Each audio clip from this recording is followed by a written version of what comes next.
মুজতাবা রাদিয়াল্লাহু তাআলা আনহু বলা হয়। আর এক ভাইয়ের নাম হযরতে সাইয়্যিদনা ইমাম হুসাইন রাদিয়াল্লাহু তাআলা আনহু। এই যে হাসনাইন কারিমাইন ইনাদেরকে দুইজনকে বলা হয়। ইনারা আলে নবী আওলাদে আলী পাঞ্জাতানি ফুল। পাঞ্জাতান আল্লাহর নবী সাল্লাল্লাহু আলাইহি ওয়াসাল্লাম মদিনার সরজমিনে যখন এলান করেছিলেন, এ আমার সাহাবীরা, আমি আর বেশি দিন তোমাদের মাঝে থাকবো না, দুনিয়া থেকে পর্দা করে যাব। সাহাবীরা কাঁদছিলেন। আল্লাহু আকবার। হুজুর, আমরা কাকে নিয়ে বাঁচবো? আমরা কাকে নিয়ে বাঁচবো? আমার নবী একদিন নিজের নূরি চাদর মোবারক নিয়ে ওই চাদরে নিজেই উড়েছিলেন এবং ডাক দিয়েছিলেন, ফাতেমা এদিকে এসো, আলী তুমিও এদিকে এসো, হাসান তুমিও এসো, হুসাইন তুমিও এসো। এই চারজনকে ডাকলেন। আর আমার নবী সহ ওই একই চাদরের মধ্যে আল্লাহর নবী এই মতো ঢেকে নিলেন। ঢেকে সাহাবীদের দিকে লক্ষ্য করে আমার নবী বলেছিলেন, সেই দিন 1400 বছর আগে, এ আমার সাহাবীরা শোনো, এরা হলো আমার আহলে বাইত। আল মানে তো আওলাদকে বুঝায়, বাইত মানে ঘর। জি, এরা হলো আমার বাড়ি ঘর, এরা আমার আহলে বাইত। তোমরা এদের সঙ্গে মহব্বত করিও, আমি নবীকে মহব্বত করা হবে। এরা আমার আহলে বাইত, এদের সঙ্গে তোমরা ভালোবাসা রাখিও, আমার সঙ্গে ভালোবাসা রাখা হবে। এদের সঙ্গে, এদের সাহারাই তোমরা বাঁচিও। আল্লাহু আকবার কবীরা। আমরা আজ খুশ নসিব যে আমার নবী যিনাদেরকে ভালোবাসতে বলেছেন, আমরা ওনাদেরকে পীর হিসাবে পেয়ে গেছি, ওই নবীর বংশধরকে। বেরাদার, তো উনাদের বংশের মতো বংশ হবে না, মায়ের মতো মা হবে না, বাবার মতো বাবা হবে না, নানার মতো নানা হবে না। আমি ডাইরেক্ট আরম্ভ হচ্ছি, উনার ঘরানার মতো ঘরানা হবে না। আপনি বলবেন কি করে? সিম্পল কথা, নাম ইমাম হাসান ইমাম হুসাইন, বাবার নাম শেরে খোদা মুশকিল কুশা হায়দারে কর্রার ফতেহ খৈবার হযরতে আলী রাদিয়াল্লাহু তাআলা আনহু, মা জান্নাত রানী নবী নন্দিনী ফাতেমা জাহরা রাদিয়াল্লাহু তাআলা আনহা, নানা দয়ার নবী, আর নানি হলেন মা খাদিজাতুল কুবরা রাদিয়াল্লাহু তাআলা আনহা। আর জিনার বংশের নামটা হলো কুরাইশ বংশ। বলুন, একটাও জোড়া পৃথিবীতে দিতে আপনি পারবেন না। আপনি কেন, পৃথিবীতে কোনো মায়ের লাল নাই যে ইমাম হাসান হুসাইনের ঘরানার মতো, মায়ের মতো, বাবার মতো, নানার মতো, নানির মতো, বংশের মতো বংশ দেখিয়ে দেবে। কি করে? যাদের মা জান্নাতি মেয়েদের রানী, দ্বিতীয় কেউ হবে না। যাদের বাবা শেরে খোদা আল্লাহর শের, দ্বিতীয় লাকাব কাহারু নেই। জিনার জন্ম আল্লাহর কাবা ঘরে, জিনাদের নানার নাম হলো আমাদের প্রিয় নবী হুজুর সাল্লাল্লাহু আলাইহি ওয়াসাল্লাম। মুহাম্মদ সাল্লাল্লাহু আলাইহি ওয়াসাল্লামের মতো কোন নবী নন, আমাদের নবীর মতো কোন নবী নন। তো ইমাম হাসান হুসেনের নানার মতো কারো নানাও হবে না। আপ চলুন, বলবেন যে মাওলানা বংশর কথা বললেন, বংশ তো অনেক বড় বড় আছে, বংশ হতে পারে, এত মর্যাদাপূর্ণ বংশ কারো নেই। বলবেন কি করে? আল্লাহু আকবার। আপনার বংশের নামটা 100 বছর পর, 500 বছর পর লোক ভুলে যেতে পারে, কিন্তু ইমাম হাসান হুসেনের বংশের নামটা এমন একটা বংশ, আল্লাহর দুনিয়া যতদিন আছে, কোরআন যতদিন আছে, বংশের নাম ততদিন থাকবে। আপনি দেখবেন সূরা, আপনার কি বলে, কুরাইশ বলে একটা সূরা 30 নম্বর পারাতে আছে, সূরা কুরাইশ। বিরাদরানে ইসলাম, জিনার বংশের নামে আল্লাহ একটা পূর্ণ সূরা অবতীর্ণ করে দিয়েছেন।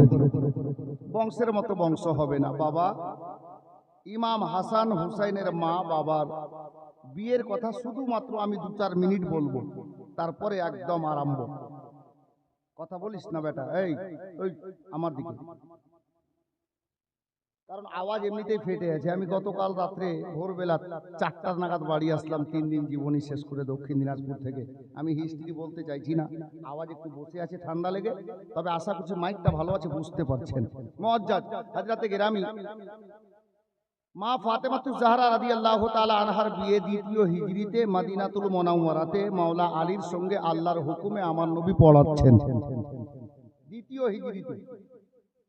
একটা জিনিস মাপ চাইছি বলার আগে, আমাদের মধ্যে কিছু লোক আছে বুঝলেন,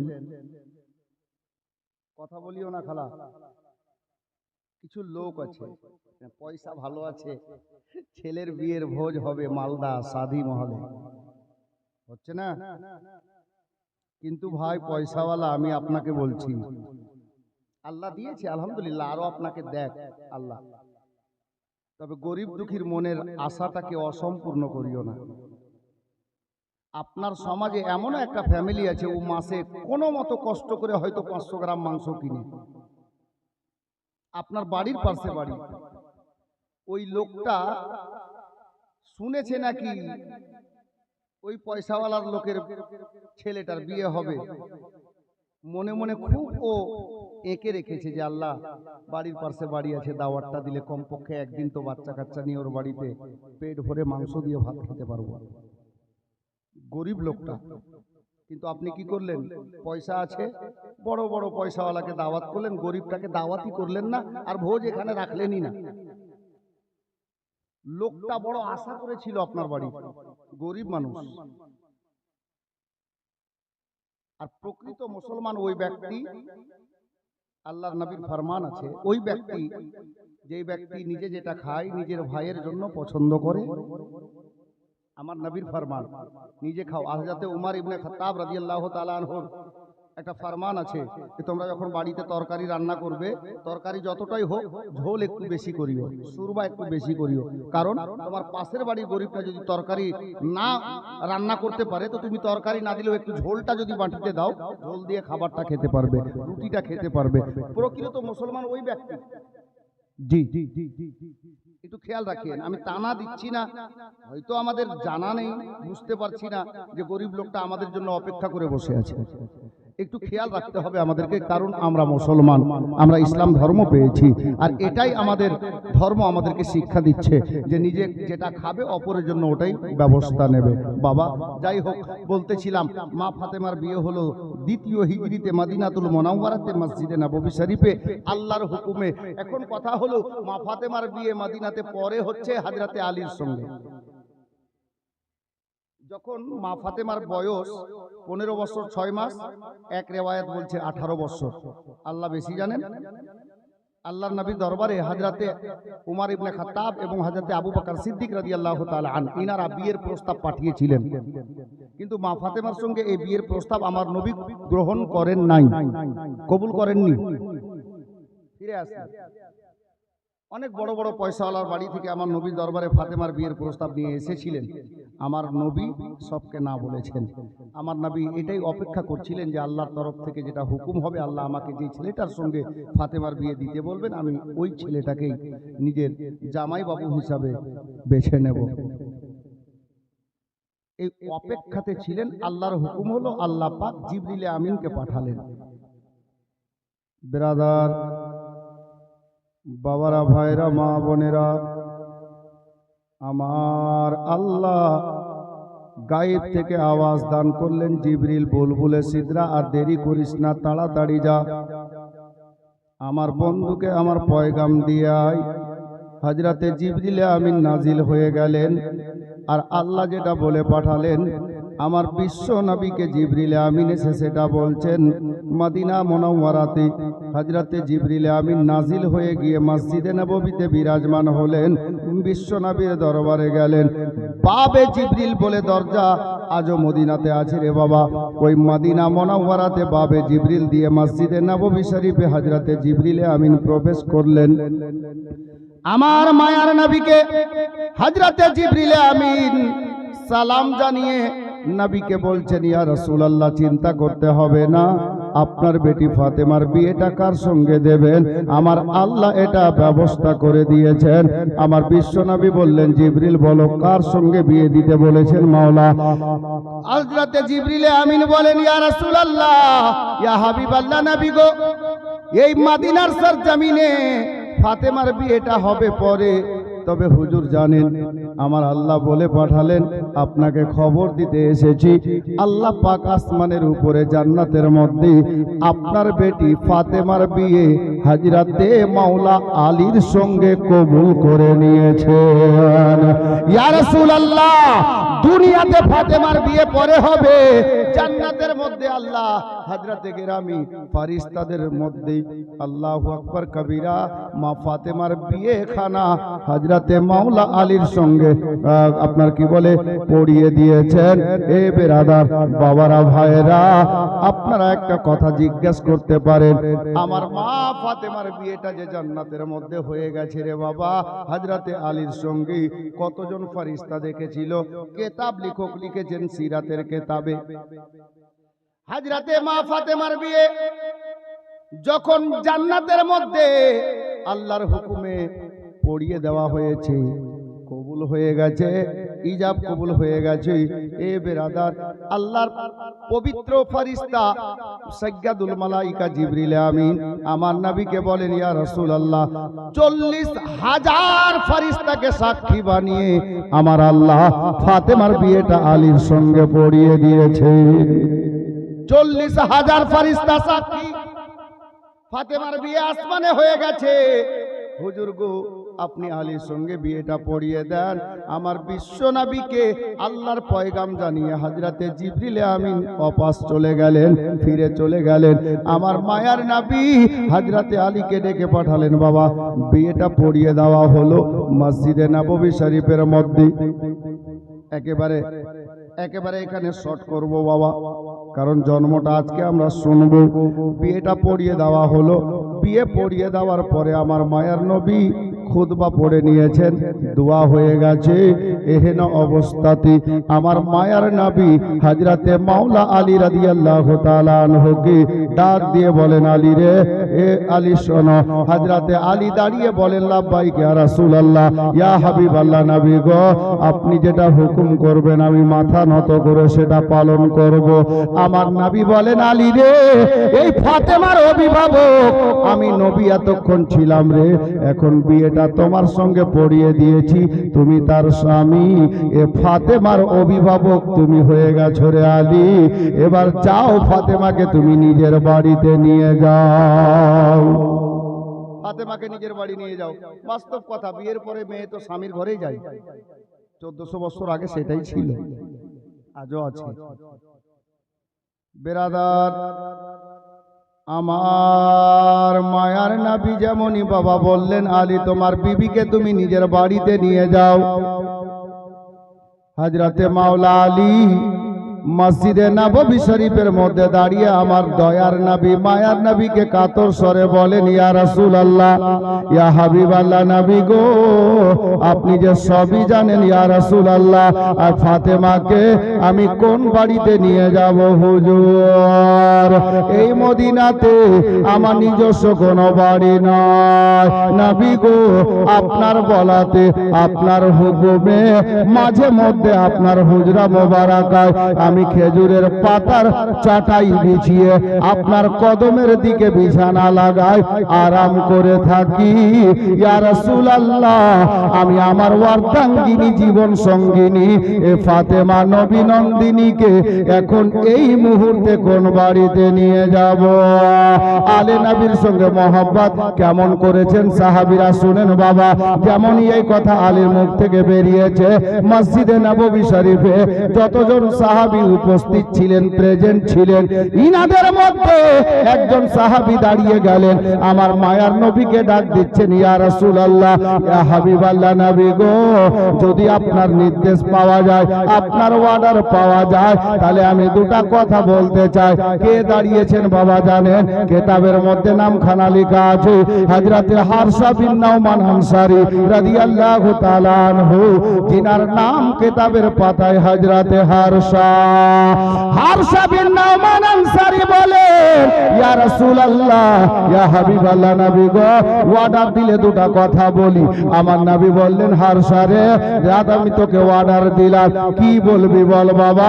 হযরতে হারসা বিন নাওমান আনসারী বললেন, ইয়া রাসূলুল্লাহ, ইয়া হাবিবাল্লাহ, এ মদিনাতে আমার দুইটা বাড়ি আছে। একখানা বাড়িতে নিজের বিবি বাল বাচ্চা নিয়ে বসবাস করি, আর অপর বাড়িটা গেটে তালা দিয়ে বন্ধ করে রাখা আছে। নবী, নবী গো, যদি আপনার অনুমতি পাই, আপনার মহব্বতে, আপনার ভালোবাসাতে আমি হারসা বিন নাওমান আনসারী আপনার বেটি জামাইকে, আলিয়ার ফাতেমাকে, আমার ওই দ্বিতীয় বাড়িটা দান করে দিলাম। হযরতে হারসা বিন নাওমান আনসারী বাড়িতে গেলেন, তালার চাবিটা নিয়ে আসলেন, আমার মায়া নবীকে দান করলেন, হুজুর আমি এটা মুক্ত হস্তে দান করে দিলাম, আপনার মহব্বতে আপনার বেটি জামাইকে আমি আমার বাংলা খানা দান করে দিলাম। এ বেরাদার, আমার মায়ার নবী সাল্লাল্লাহু আলাইহি ওয়াসাল্লাম হযরতে মাওলা আলীকে ডাক দিলেন, আলী শোনো বাবা। হযরতে আলী আমার নবীর সামনে দাঁড়ালেন, বিশ্ব নবী চাবিখানা দিয়ে দিলেন, বললেন, আলী রে, এবার তোমার বাড়ির ইন্তজাম হয়ে গেছে, বাড়ির ব্যবস্থা হয়ে গেছে, যাও বাবা আলী, তোমার বিবিকে নিয়ে, আমার বেটি ফাতেমাকে নিয়ে তুমি নিজের ঘরে যাও, নিজের বাড়িতে যাও। বাবারা ভাইরা, দ্বিতীয় হিজরিতে আমার নবী আলীর সঙ্গে আমার মা ফাতেমার বিয়েটা পড়িয়ে দিলেন হযরতে জান্নাত রানীকে সঙ্গে নিয়ে, আর হযরতে মাওলা আলী নিজের বাড়িতে চলে গেলেন বাবা।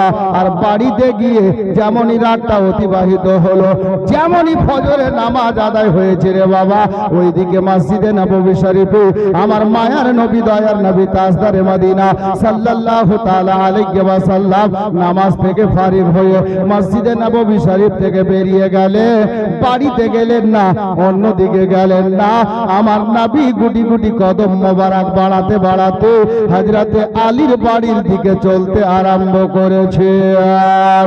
এ বেরাদার, আমার বিশ্ব নবীর ফরমান রে বাবা, আমার মায়ার নবী নিজের পবিত্র জবানে ইরশাদ করেছে, এই দুনিয়াওয়ালারা শোনো, এ আমার সাহাবীরা শোনো, এ ফাতেমা আমার শরীরের এক টুকরা মাংস। এ বেরাদার, বেটিকে ভালোবাসা দয়ার নবীর সুন্নত রে বাবা। আমার মায়ার নবীর ব্যাপারে ইতিহাস লেখকেরা লিখেছেন বাবা, যে আমার মায়ার নবী নিজের বেটি ফাতেমাকে একটা দিন যদি না দেখতেন থাকতে পারতেন না বাবা। আমার মায়ার নবী বেটির বাড়ির দিকে চলতে আরম্ভ করেছে। এক পা দুপা করতে করতে মায়ার নবী ফাতেমার বাড়ির দরজায় হাজির। আওয়াজ দিচ্ছেন, ফাতেমা। যেমনই আওয়াজ দিয়েছেন, ফাতেমা বাড়িতে ছিলেন, চট করে আসলেন, দরজা খুললেন। আমার মায়ার নবী দোজাহানের বাদশা। আমরা আর কত বড় লোক, আমরা কত বড় লোক, কোথায় নবী আর কোথায় আমরা। নাউজুবিল্লাহ, আমরা তো উনার কদমের ধুল তো দূরের কথা, উনার গোলামের গোলামের গোলামের কদমের ধুল যদি হয়ে যায় তো জীবনটা ধন্য হয়ে যাবে। হ্যাঁ, উনি দোজাহানের বাদশা, জিনার জন্য আল্লাহ সারা পৃথিবীকে বানিয়েছেন, জিনার মহব্বতে। উনার ব্যাপারে একটু শুনুন বাপ, ইমান তাজা হয়ে যাবে। হযরতে দয়ার নবী দোজাহানের বাদশা হওয়া সত্ত্বেও বেটির বাড়িতে গেছেন, বেটির বাড়িতে গেছেন। আমরা কেমন বাবা, আর আমার নবীকে দেখে, সকাল হলে আমরা কি করি, বেটি উঠেছে ফোন করে, স্বামীর বাড়িতে আছে বেটি, ফোন করে ফোন ধরেছে, মা গুড মর্নিং। অনেক বাবা বলে, অনেক বাবা বলে। ভাই আমি টানা দিচ্ছি না, শিখেন, এটা আমাদের জন্য নয়, এটা ইংরেজদের জন্য। জি, আমার মায়ার নবী দোজাহানের বাদশা ফজর পড়ে বেটির বাড়িতে গেছেন। যেমনই ফাতেমা দরজা খুলেছেন, আমার দোজাহানের বাদশা মায়ার নবী বলছেন, আসসালামু আলাইকুম ওয়া রাহমাতুল্লাহ। নিজের বেটিকে দয়ার নবী সালাম জানাচ্ছেন। কটা বাবা সালাম জানায়? সবাই জানায় না? আছে, এটা না যে নেই, আছে, অনেক বাবা আছে যে বেটিকে সালাম করে। তাহলে এখান থেকে বুঝতে পারা কি গেল, নিজের মেয়েকে, নিজের বেটিকে সালাম করা দয়ার নবীর সুন্নত। বাবা যেমন বেটিও তেমন। গাছ ভালো হলে ফল তো ভালো হবে অটোমেটিক। আমার মায়ার নবী যেমনই ফাতেমাকে সালাম জানালেন, জান্নাত রানী নবী নন্দিনী মাওলা আলীর ওয়ার্দাঙ্গিনী উনি সালাম কবুল করলেন। আর সালাম কবুল করে নেওয়ার পরে মা ফাতেমা আমার মায়ার নবীকে বলছেন, আসসালাতু ওয়াসসালামু আলাইকা ইয়া রাসূলুল্লাহ। বুঝতে পারা গেল বাবার সালাম কবুল করে আবার বেটি নিজের বাবাকে সালাম জানালেন। তাহলে কোন মেয়ে যদি বাবাকে সালাম করে তাহলে এটা জান্নাত রানী ফাতেমার সুন্নত হবে।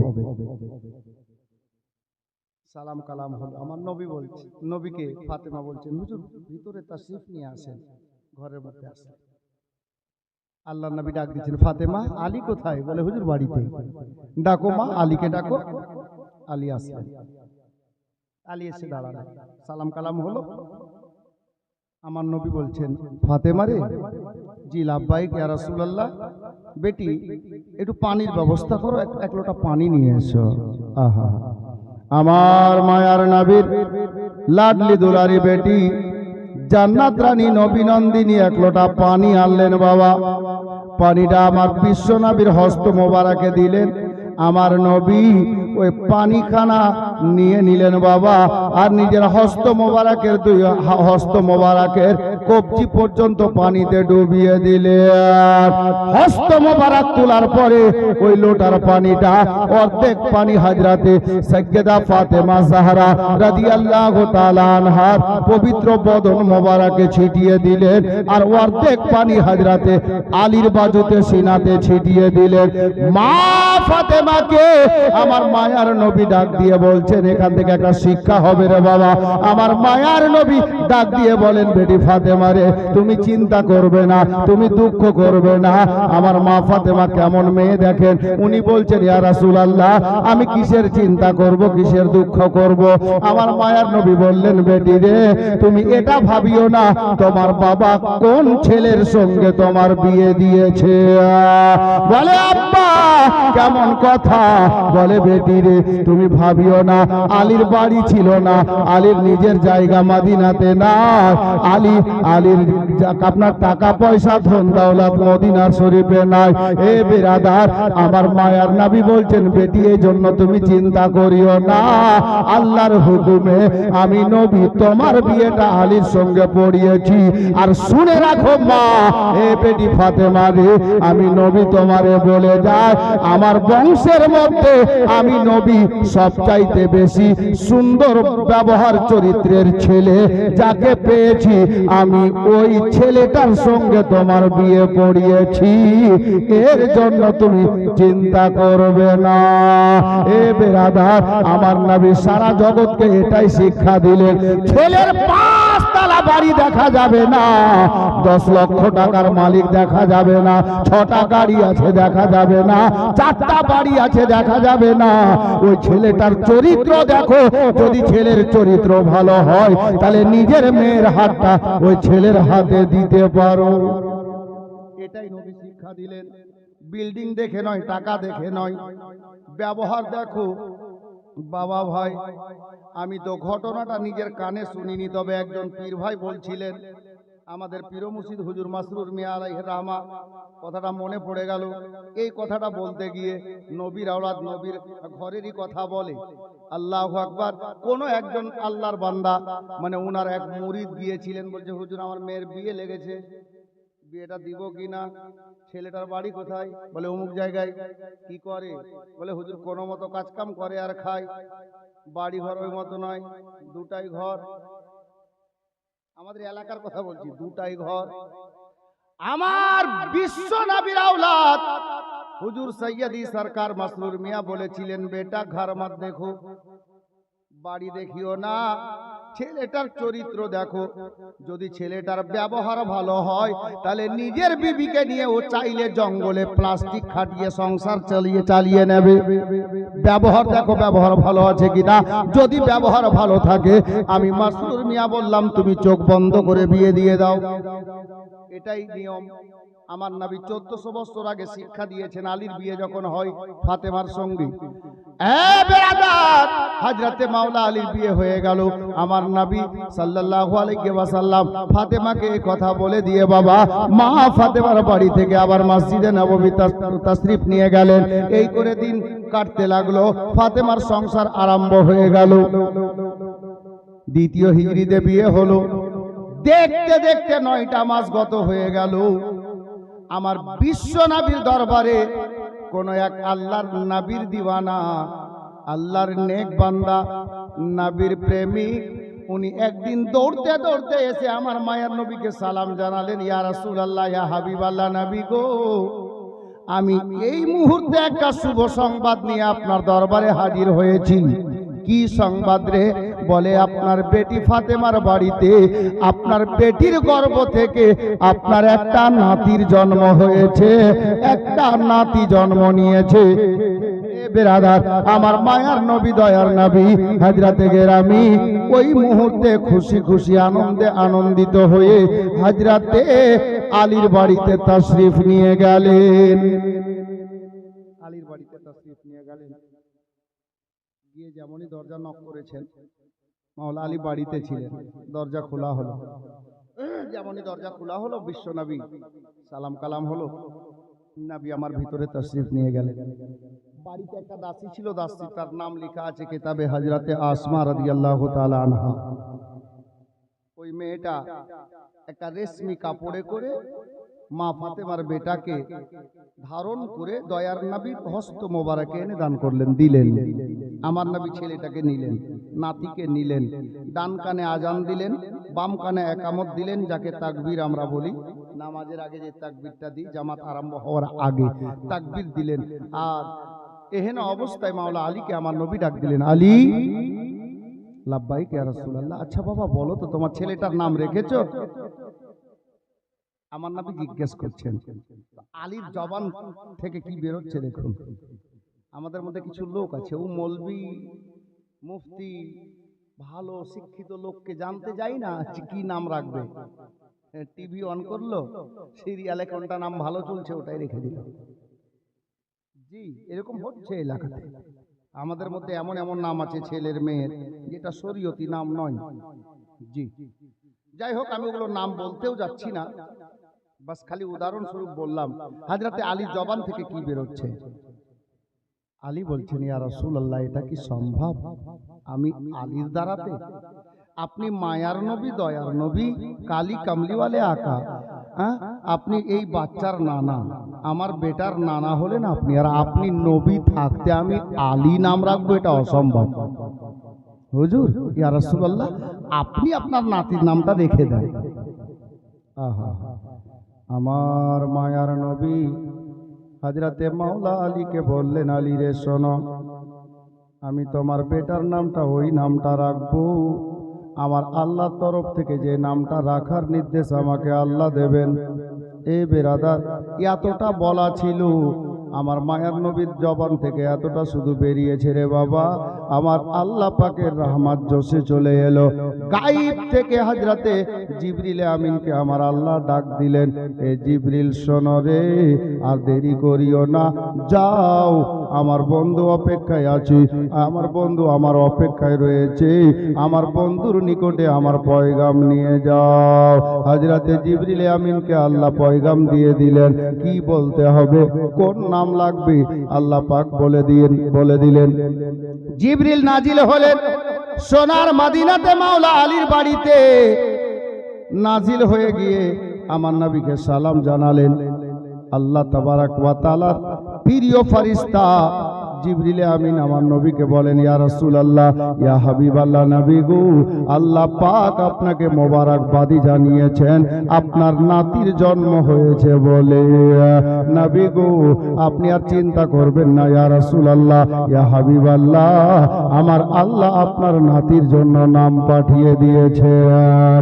জান্নাতি নামের মধ্যে একটা নাম আমার আল্লাহ পাঠিয়েছেন।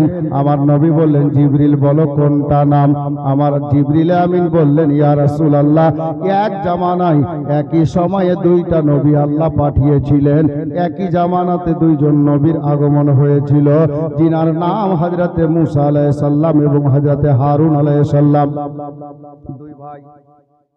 ইয়া রাসূলুল্লাহ, দুইজন নবী দুনিয়াতে এসেছিলেন একই সময়ে একই জামানায়।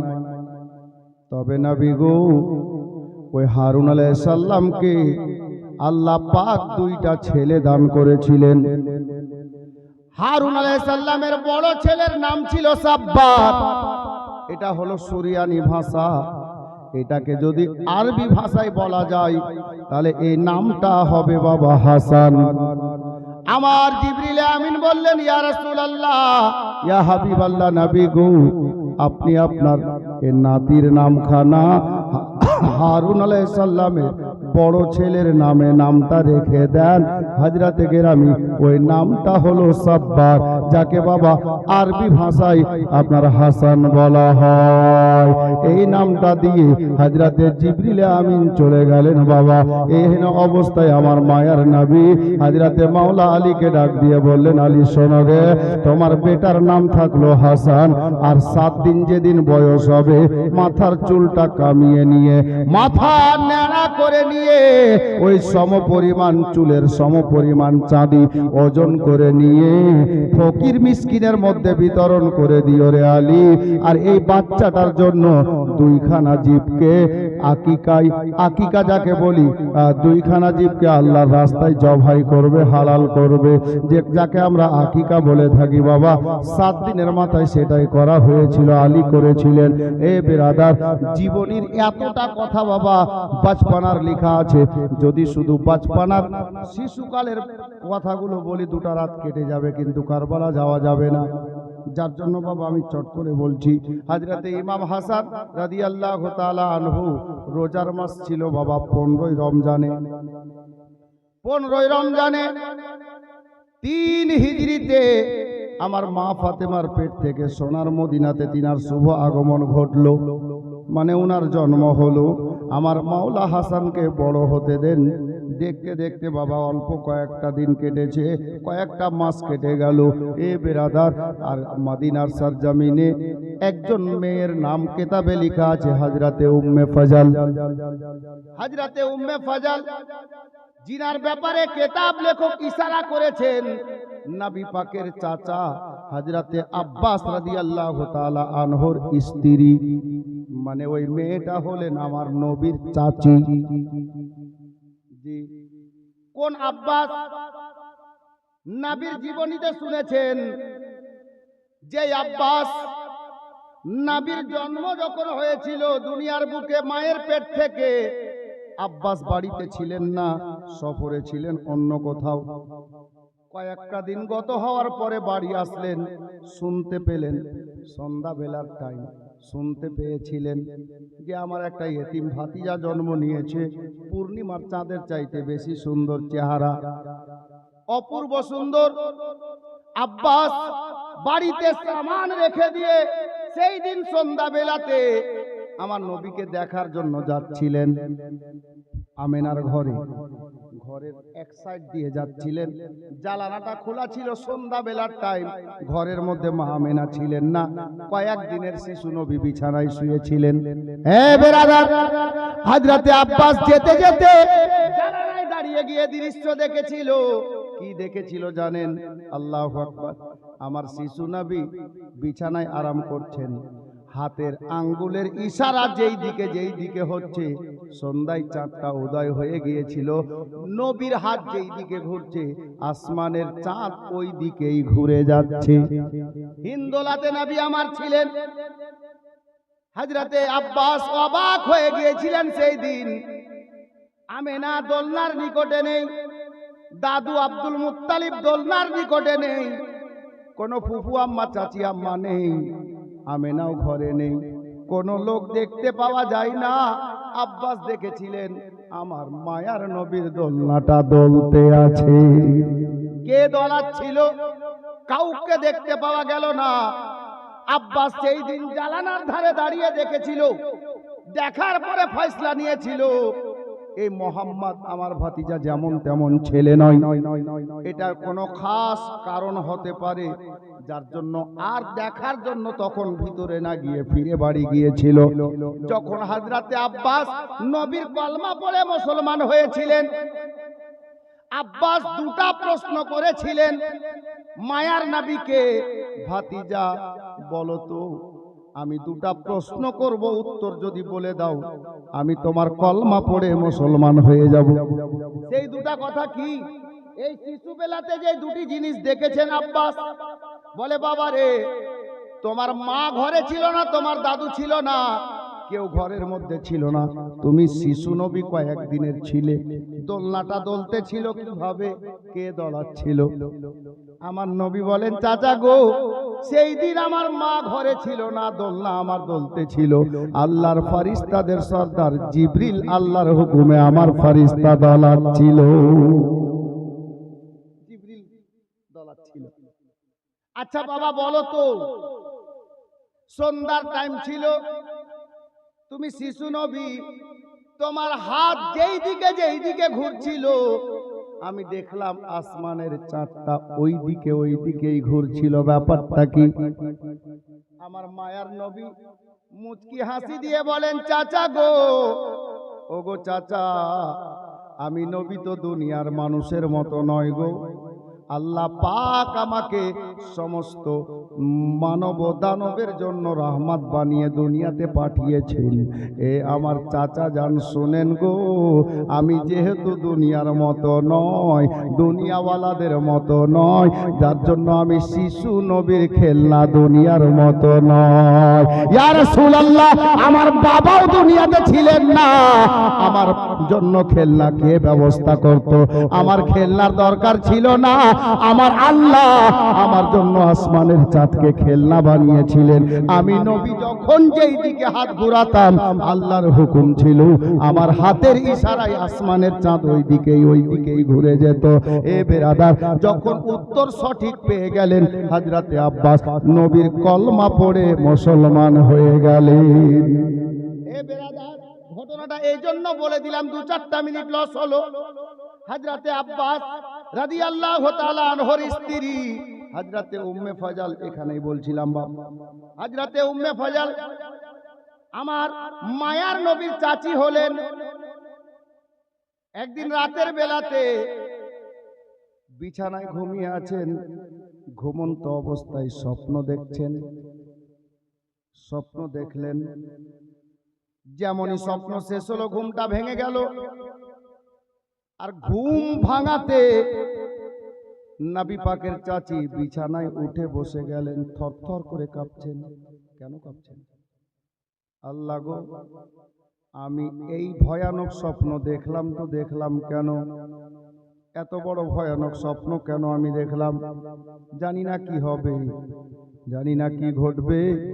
আমার মায়ার নবীর চাচি আর বিছানাতে ঘুমাতে পারলেন না বাবা। এই বসে বসে সকাল হয়ে গেল।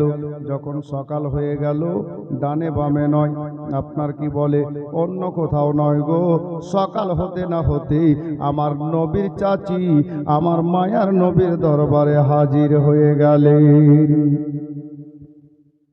মায়ার নবী দরবারে হাজির হয়ে গেলেন। আমার মায়ার নবী সাল্লাল্লাহু তাআলা আলাইহি ওয়াসাল্লাম চাচি জানকে দেখে বলছেন, চাচি ব্যাপার কি? সকাল সকাল আমার বিশ্ব নবীকে বলছেন মায়ার নবীর চাচি, ইয়া রাসূলুল্লাহ, ইয়া হাবিবাল্লাহ, নবী গো, আমি রাতের বেলা একটা ভয়ানক স্বপ্ন দেখেছি ইয়া রাসূলুল্লাহ। এত বড় ভয়ানক স্বপ্ন, যখন স্বপ্ন শেষ হলো আমার ঘুমটা ভাঙলো।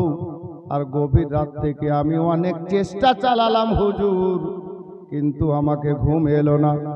আমি বসে বসে সারা রাত পার করেছি, আর আমার কলেজা কেমন ছটপট ছটপট করতেছে, আমার মনটা কেন উড়া ভাগা করতেছে, এত বড় ভয়ানক স্বপ্ন দেখলাম তো দেখলাম কেন? আমার নবী বলেন, চাচি যান, আপনি স্বপ্নটা তো একটা বার বলেন। উনি বলছেন, হুজুর বলতে ভয় লাগছে। আমার নবী বললেন, চাচি গো, আমি নবী আছি, তোমার কোনো ভয় নেই, তুমি স্বপ্নটা বলো। আল্লাহু আকবার কবীরা।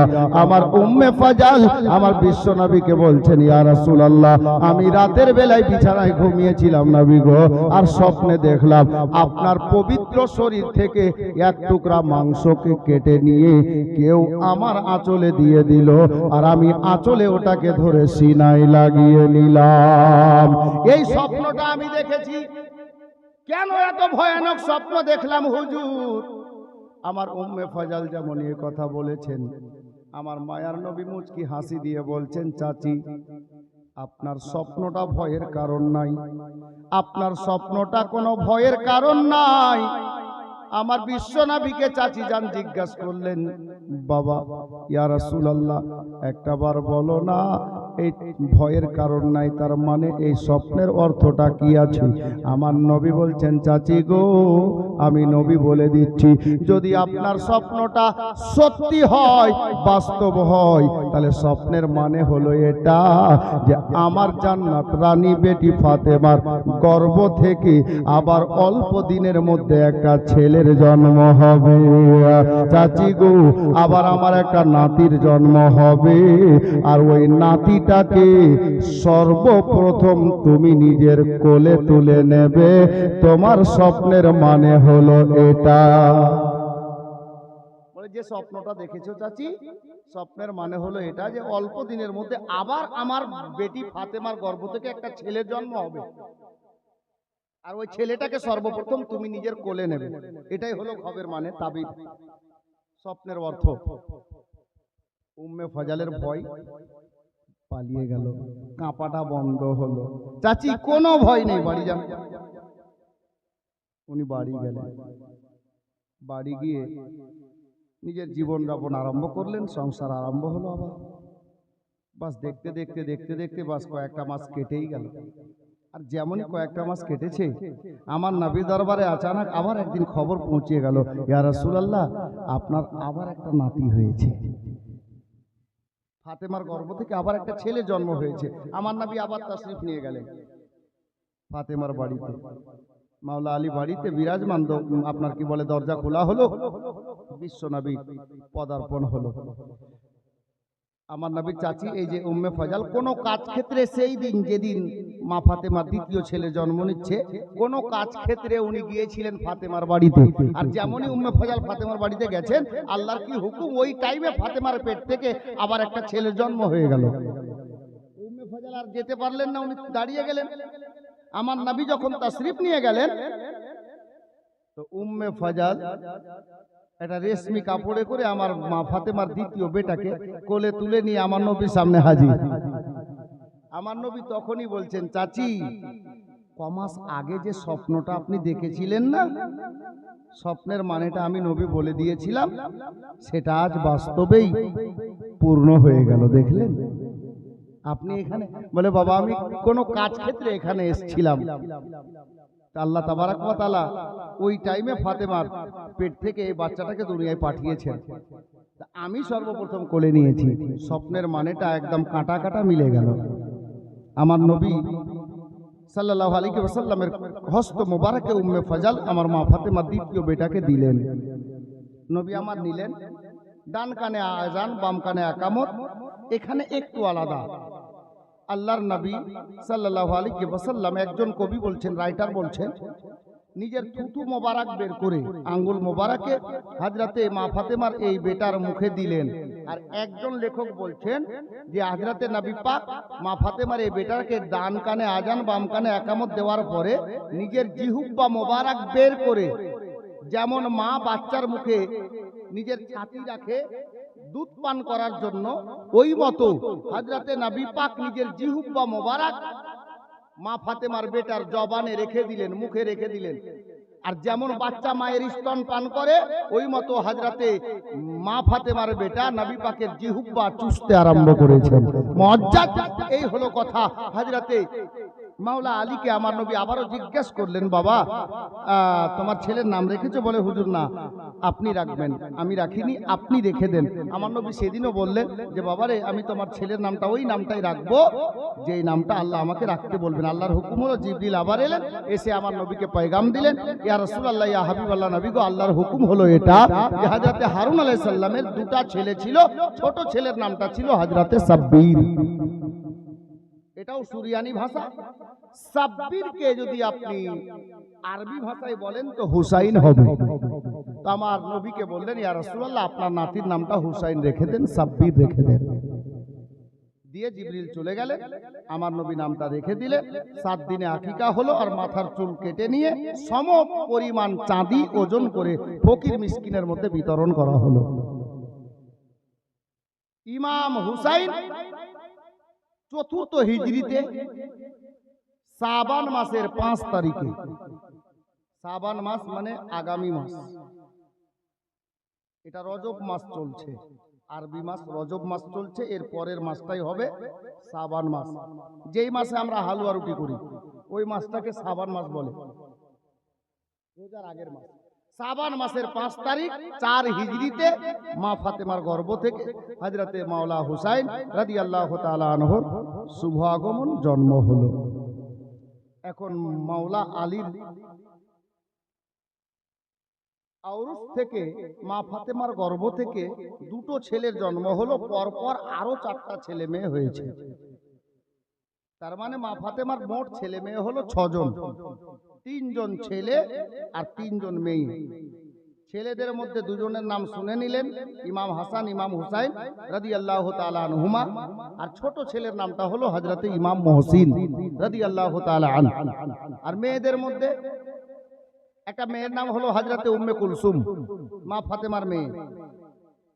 আমাদের মধ্যে কিছু মা বোন এরকম আছে, বুঝলেন, ধরেন যে একটা বাচ্চা হলো বাড়িতে, কারু মৌলানা সাহেবের কাছে গেল, ইমাম সাহেবের কাছে, হুজুর একটা নাম রেখে দেন। বলছে যে মারিয়াম রেখে দে। বলছে না, এটা নাম বুড়িহা লাগছে। হ্যাঁ, এই অবস্থা দেখে। ঠিক আছে, ফাতেমা রেখে দে। বলছে ওটা আমার খালার নাম। তো জাইনাব রেখে দে। তো বলছে ওটা আমার মাসির নাম। হ্যাঁ, এরকম আছে। নবী পাকের কটা মেয়ে জানেন? 4টা। নামগুলো কি কি জানেন? হযরতে উম্মে কুলসুম, জাইনাব, রোকাইয়া, ফাতেমা। 4টা মেয়ে, উম্মে কুলসুম, জাইনাব, ফাতেমা, রোকাইয়া। আর ফাতেমার বাড়ি আছে। ফাতেমার 3টা মেয়ে। একটা মেয়ের নাম উম্মে কুলসুম, ফাতেমার দিদির নাম না, তাই না? ফাতেমার দ্বিতীয় মেয়ের নাম হলো জাইনাব, ফাতেমার দিদির নাম। ফাতেমার ছোট বেটির নাম হলো রোকাইয়া। কোথায় পেলেন আপনারা? খালার নাম আছে তো রাখা যাবে না? হ্যাঁ, বেটার নাম বলছে কি রাখবি? বলছে আব্দুল কাদির রাখ। বলছে না, এটা আমার মামুর নাম। তোমার নানার নাম যে আলাদা আছে, তোমার মামুর নাম থাকলো তো কি? ও তো বাপের পরিচয়ে পরিচিত হবে না। তোমাকে কে জানতো? তোমার বাবা তোমাকে হাত ধরে বাজারে নিয়ে গেছিল বলে লোক জেনেছে এটা ওর বেটা। নাম একটা গ্রামে 6টা হোক, অসুবিধা কি আছে? বাবার নাম যে আলাদা আছে। এই নাম ইসলামিক রাখবেন, আমি এটাই বুঝাতে চাইছিলাম। নাম ইসলামিক রাখবেন, গ্রামে 6টা নাম থাক, বাপের নাম আলাদা থাকবে, রাখতে কোনো অসুবিধা নেই। জি, হযরতে মা ফাতেমার 3টা মেয়ে, হযরতে উম্মে কুলসুম, জাইনাব, রোকাইয়া, আর 3টা ছেলে, হাসান, হুসাইন, ইমাম মুহসিন। ইনারা হলেন 6 জন ছেলে মেয়ে। 2 জন ছেলে মেয়ে, ছোট ছেলে ইমাম মুহসিন এবং ছোট মেয়ে হযরতে রোকাইয়া। ইনারা বাচপানাতে, ছোটবেলাতে, শিশুকালে ইন্তেকাল করে গিয়েছিলেন। ইনাদের কবরটা জান্নাতুল বাকি কবরস্থানে আজও আছে। ইমাম হুসাইনের দিওয়ানা। মাত্র কয়েকটা দিন হয়েছে হুসাইন পাকের জন্ম, কয়েকটা দিন। একদিন আল্লাহর দরবারে হযরতে জিবরিল আমিন আরজ করছেন, আল্লাহ, আপনার যদি অর্ডার পাই তো আমি একটু আপনার নবীর কাছে যেতাম একটা খবর দিতে। আল্লাহর অর্ডার চাইছেন কে? জিবরিল আমিন। মাওলা আপনি অর্ডার দিলে আমি একটু যেতাম একটা খবর দিতে। আল্লাহ তো সব জানেন। হযরতে জিবরিল আমিনকে বললেন, জিবরিল ঠিক আছে যাও, আমি অনুমতি দিলাম, আমি তোমাকে অনুমতি দিলাম। হযরতে জিবরিল আল্লাহর অনুমতি নিয়ে আমার নবীর দরবারে হাজির হচ্ছেন। কোথায়? মদিনাতে, মসজিদে নববী শরীফে। আব্দিল থেমে বসেন। মদিনাতে নাজিল হচ্ছেন হযরতে জিবরিল আমিন আল্লাহর নবীর দরবারে। আমার নবী সেই সময় কিছু সাহাবীকে নিয়ে দ্বীন ইসলামের আলোচনা করছিলেন। আল্লাহ আল্লাহ। বেরাদার বাবারা, ভাইরা, মা বোনেরা, আমার মায়ার নবী দয়ার নবীর নিকটে হযরতে সাজ্জাদুল মালাইকা ফেরেশতাদের সরদার জিবরিল আমিন নাজিল হয়ে গেছেন। আমার মায়ার নবীকে সালাম জানালেন, ইয়া রাসূলুল্লাহ, ইয়া হাবিবাল্লাহ নবী গো, যদি আপনার নির্দেশ পাওয়া যায়, যদি আপনার অর্ডার পাওয়া যায়, একটা খবর বলার জন্য আপনার নিকটে এসেছিলাম।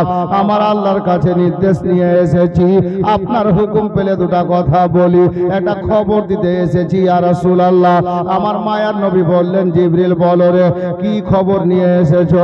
জিবরিল আমিনকে আমার নবী নির্দেশ দিলেন।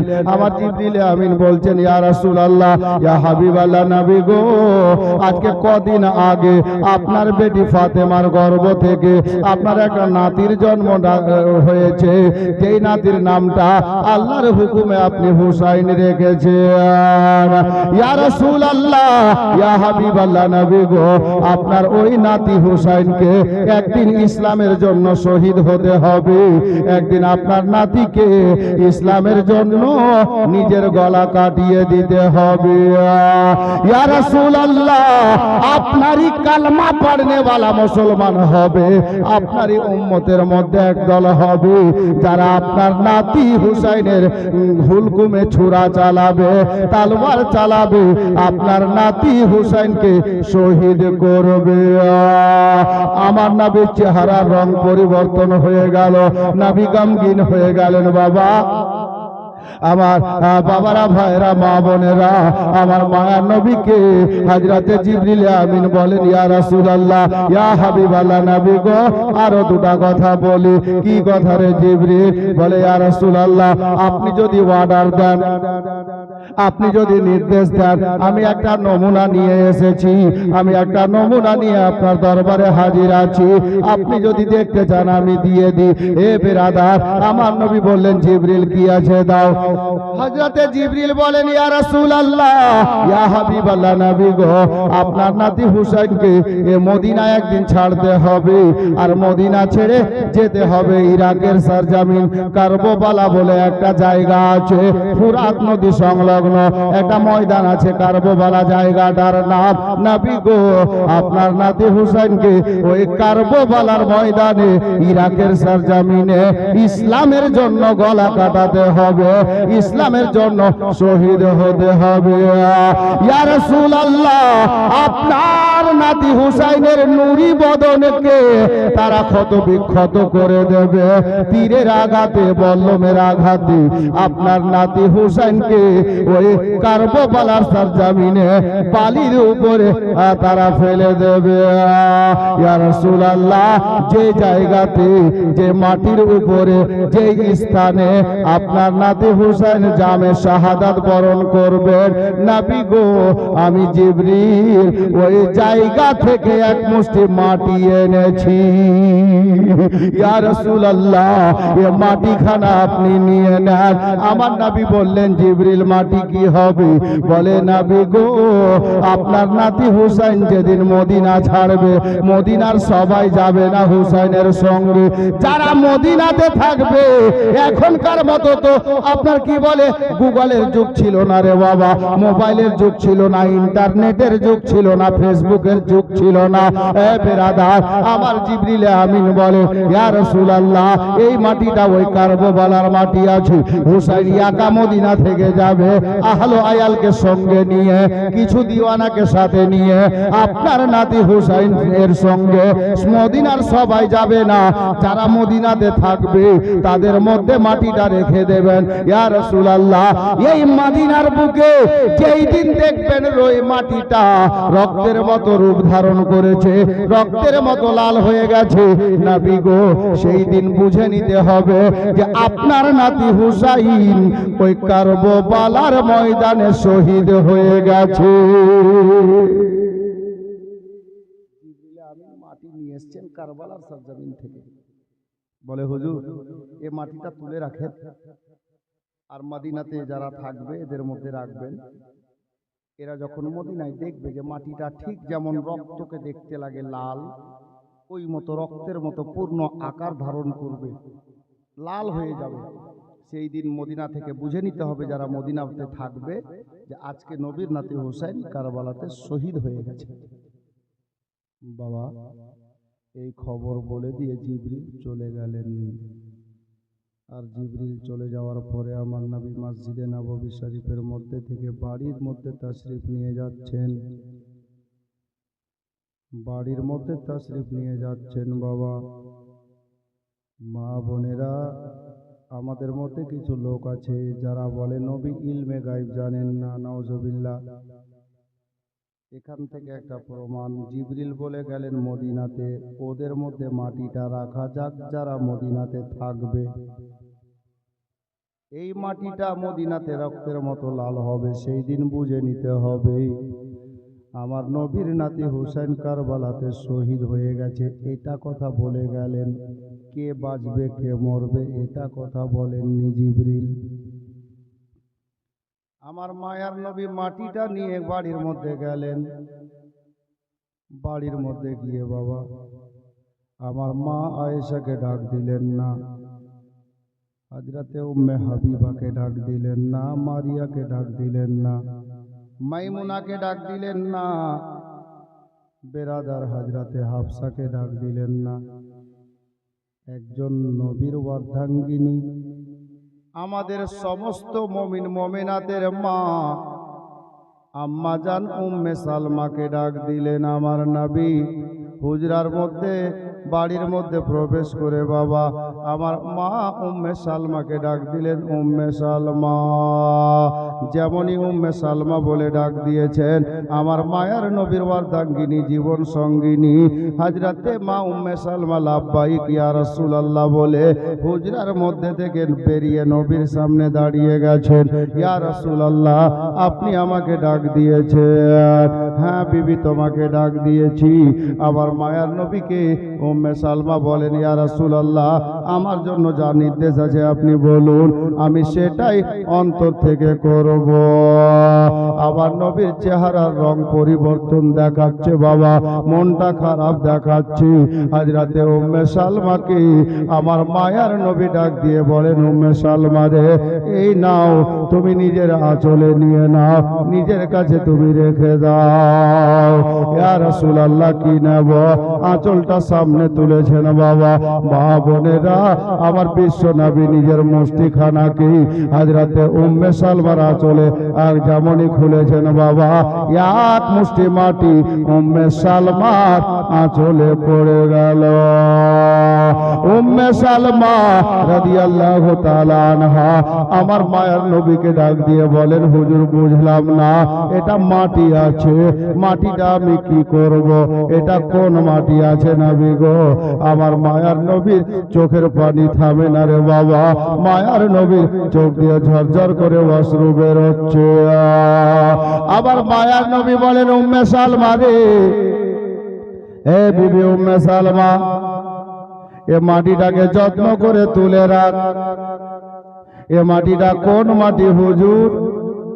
বলে বিবি রে কিছুক্ষণ পূর্বে আল্লাহর হুকুমে হযরতে জিবরিলে আমিন আমার কাছে নাজিল হয়েছিলেন। এ বিবি উম্মে সালমা আমার মায়ার নবী বলেন, এ বিবি উম্মে সালমা, জিবরিল এসে আমাকে বলে গেলেন, জানিস রে বিবি, আজকে মাত্র কদিন আগে আমার বেটি ফাতেমা গর্ভ থেকে আমার একটা নাতির জন্ম হয়েছে, যার নাম আল্লাহর হুকুমে আমি নবী রেখেছি ইমাম হুসাইন। হে বিবি উম্মে সালমা, আমার সে নাতিকে একদিন কারবালা বলে একটা জায়গা আছে ইরাকে, ইরাকের সরজমিনে আমার নাতি হুসাইনকে শহীদ হতে হবে, ইসলামের জন্য গলা কাটাতে হবে, আমার নাতিকে মদিনা ছাড়তে হবে, মদিনায় থাকবে না, মদিনার সফর শেষ করে মক্কার সফর করবে, মক্কা থেকে যাবে কুফাতে, আর কুফা ঢুকতে দেওয়া যাবে না, ফিরে আসতে দেওয়া হবে না, কারবালা সরজমিনে নিয়ে গিয়ে দাঁড়াবে। এ বিবি উম্মে সালমা, আমার নাতিকে ইসলামের মধ্যে আমার কালমা পড়নেওয়ালা কিছু উম্মত হবে, তারা দাবি করবে নবীর উম্মত বলে, আর কাজ হবে একেবারে দুষ্ট দুরাচারদের মতো, নালাইকদের মতো। হে বিবি উম্মে সালমা, জানো রে, আমার নাতি হুসাইন কারবালায় একদিন শহীদ হয়ে যাবে ইসলাম বাঁচানোর জন্য। তবে মাটিটা আমি কি করব ইয়া রাসূলুল্লাহ? বলে, বিবি রে, এই মাটিটাকে যত্ন করে এই মদিনা শরীফে রেখে দাও, একটা কোন শিশিতে ভরে দাও। এ বেরাদার, উম্মে সালমা বললেন, হুজুর কি হবে? তাহলে এই মাটিটা রেখে কি হবে? বলে, বিবি রে, হযরতে জিবরিল আমিন এই মাটিটা ওখান থেকে তুলে এনেছে যে জায়গাতে আমার নাতি হুসাইনের শহীদের পরে দেহটা পড়ে থাকবে। ও হুসাইনের রক্তে কারবালার ময়দানে রক্তের নদী বয়ে যাবে, কারবালার ধুলা বালি একেবারে লাল হয়ে যাবে। এ বিবি উম্মে সালমা, সেদিন মদিনাতে আমার বিবি হযরতে আয়েশা থাকবে না, হযরতে মারিয়া থাকবে না, হযরতে হাফসা থাকবে না, হযরতে মাইমুনা থাকবে না, আমার কোন বিবি দুনিয়ায় বেঁচে থাকবে না। এই জন্য মাটি তাদের হাতে দিই না। তবে তোমার হাতে কেন দিলাম জানো রে? আমার নবী বলেন, বিবি রে, আমার হুসাইন যখন মদিনা ছেড়ে মক্কাতে যাবে, মক্কা থেকে কারবালাতে যাবে, আর কারবালা জামে শাহাদাত পান করবে, আমি নবী জানি আমার বিবির মধ্যে তুমি মদিনাতে বেঁচে থাকবে। উম্মে সালমা, এই জন্য মাটি তোমার হাতে দিলাম, তুমি এখানে বেঁচে থাকবে মদিনাতে। যেদিন দেখবে মাটিটা লাল হয়ে গেছে, রক্তের রূপ ধারণ করেছে, সেই দিন বুঝে নিও বিবি রে, যে তোমার নাতি হুসাইন কারবালাতে শহীদ হয়ে গেছে। তাহলে এই ঘটনা থেকে বুঝতে পারা গেল, আমার নবী সাল্লাল্লাহু তাআলা আলাইহি ওয়াসাল্লাম এটা জানেন কে কখন মরবে, কে কতদিন বাঁচবে। নইলে অন্য কোন বিবির হাতেও মাটিটা আমার নবী দিতে পারতেন, কিন্তু দেননি। দিয়েছেন কার হাতে? উম্মে সালমার হাতে। যে হুসাইন যখন শহীদ হবে 61 হিজরিতে, আমার নবী বলছেন যে আমার কোনো বিবি থাকবে না, শুধুমাত্র উম্মে সালমা ছাড়া। যার জন্য মাটিটা উম্মে সালমার হাতে আমার নবী দিলেন, আর মাটিটাকে যত্ন করে রাখতে বললেন। এখান থেকে স্পষ্ট যে আমার নবী কেমন ইলমে গায়ব জানেন। বেরাদার, ইমাম হুসাইন দুনিয়াতে আসা কয়েকদিন হতে না হতে শহীদের খবর এলান হয়ে গেল। এখন হুসাইনে পাক দিনের পর দিন বড় হতে লাগলেন, এখনো বাঁচপানা আছে, শৈশব একেবারে কচি ছেলে। আল্লাহর নবী নাতিকে খুব ভালোবাসতেন। নিজের ছেলের ছেলে, যাকে আমরা আমাদের ভাষায় পোতা বলি, পোতাকে ভালোবাসা কার সুন্নত আমার জানা নেই, তবে নাতিকে ভালোবাসা মানে মেয়ের বেটাকে, আপনার বেটির বেটাকে ভালোবাসা দয়ার নবীর সুন্নত। জি, তো হযরতে গেরামি একদিন বাড়ির মধ্যে আমার বিশ্বনবী, মায়ার নবী, দয়ার নবী এক সাইডে নিজের শাহজাদা, যাকে ছেলে বলা হয়, আর অপর সাইডে হযরতে মা ফাতেমার বেটা ইমাম হুসাইন, এক সাইডে নাতি আর এক সাইডে ছেলে, দুটোই জান্নাতের ফুল। আল্লাহর নবী সকালবেলা নিজের বাড়িতে নিয়ে আঙিনায় বসে খুব খুশি মানাচ্ছেন। কখনো বেটার কপালে চুমা দিচ্ছেন, কখনো নাতির কপালে চুমা দিচ্ছেন, খুব খুশিতে আছেন। এই দৃশ্য আমার আল্লাহ গায়ব থেকে দেখছেন। আল্লাহ পাক হযরতে জিবরিল আমিনকে ডাক দিয়ে বলেন, জিবরিল, মাওলা আমি হাজির, কি নির্দেশ খালি বলুন।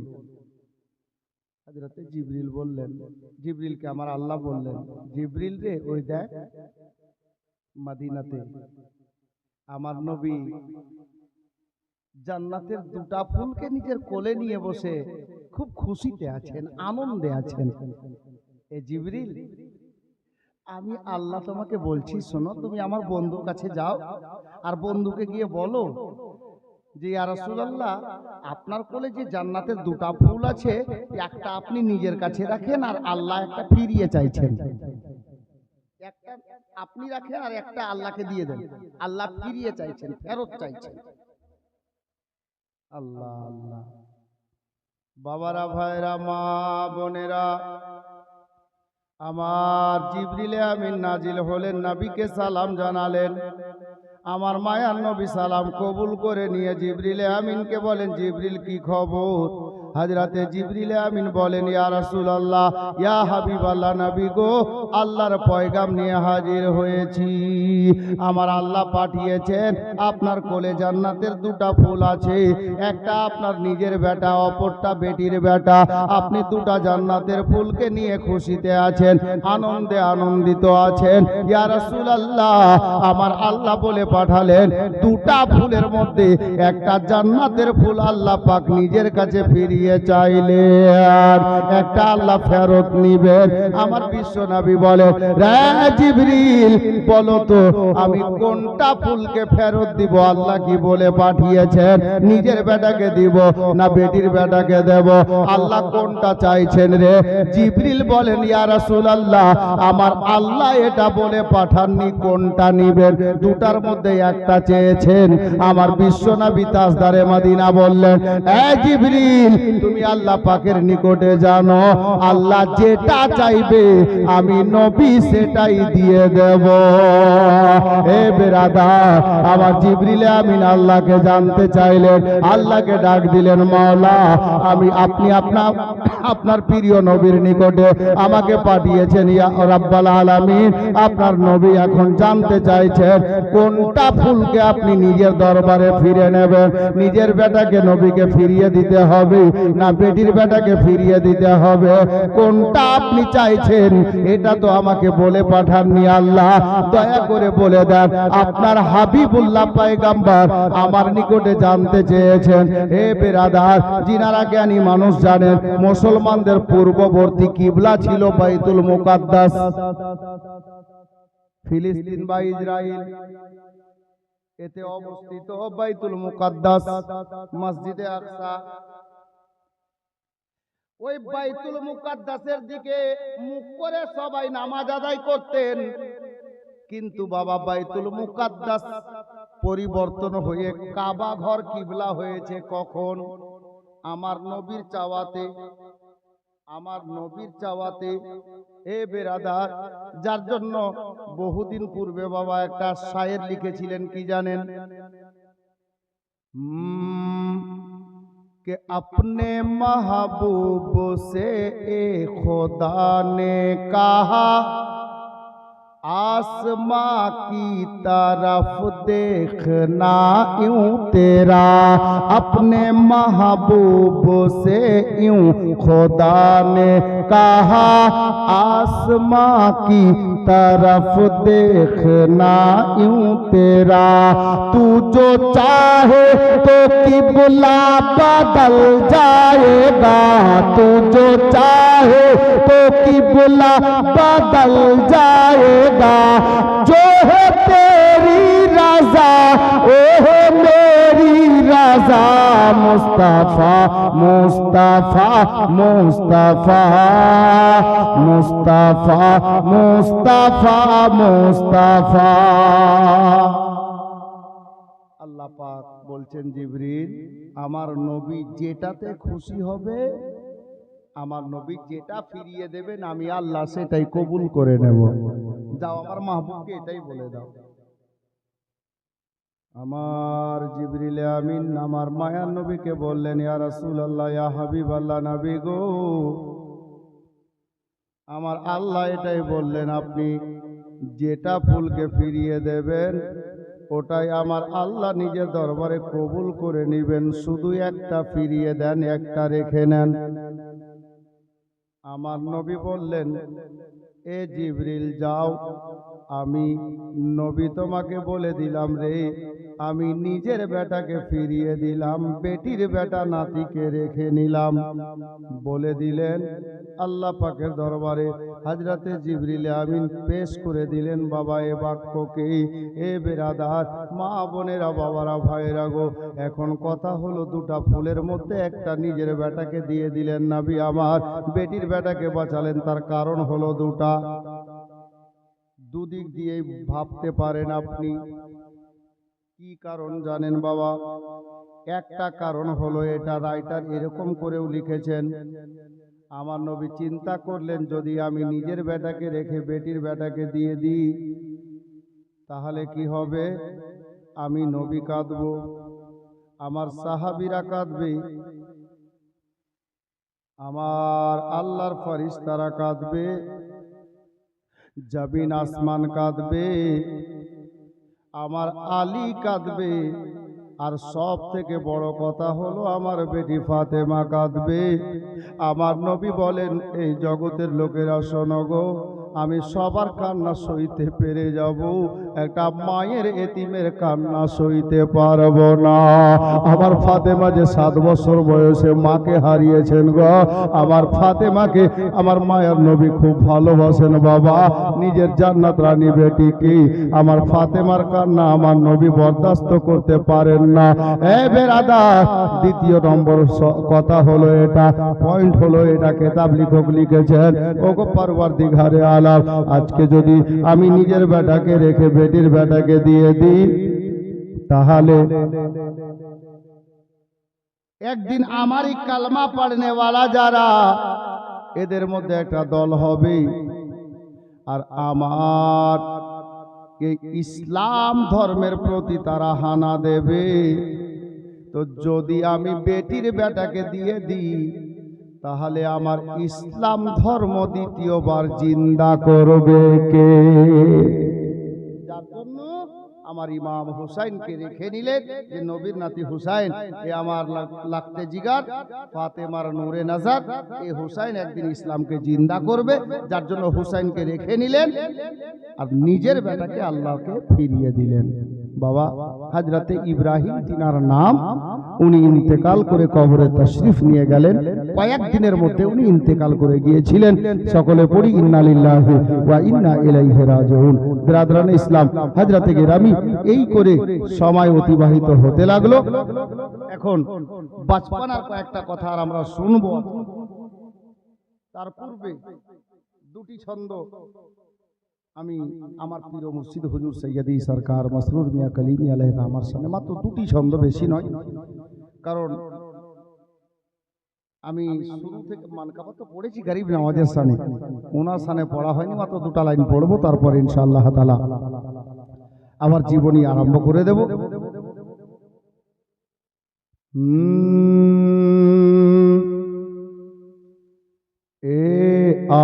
आज मैं फख्र से कहता हूँ,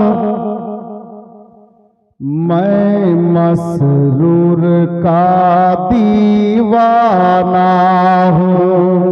मोहब्बत बोलो सुभान अल्लाह। মানে আমি আজকে একবারও বলিনি কি জোরে বলেন সুবহান আল্লাহ। আপনারা বলেছেন কিনা জানি না, সুবহান আল্লাহ বলে তো নেকি পাওয়া যায়, বললে আপনারও লাভ আমারও লাভ। আমার লাভ কি? আপনারা সুবহানাল্লাহ বলবেন তো আমাকে বলতে ভালো লাগবে, আর আপনারা সুবহানাল্লাহ বলবেন তো আপনারা আল্লাহর তরফ থেকে নেকি পাবেন। জি, তো দুজনেরই লাভ, আপনাদেরও লাভ আমারও লাভ। শের শুনুন। ए आज मैं फख्र से कहता हूँ, मैं मसरूर का दीवाना हूँ। ए आज मैं फख्र से कहता हूँ, मैं मसरूर का दीवाना हूँ।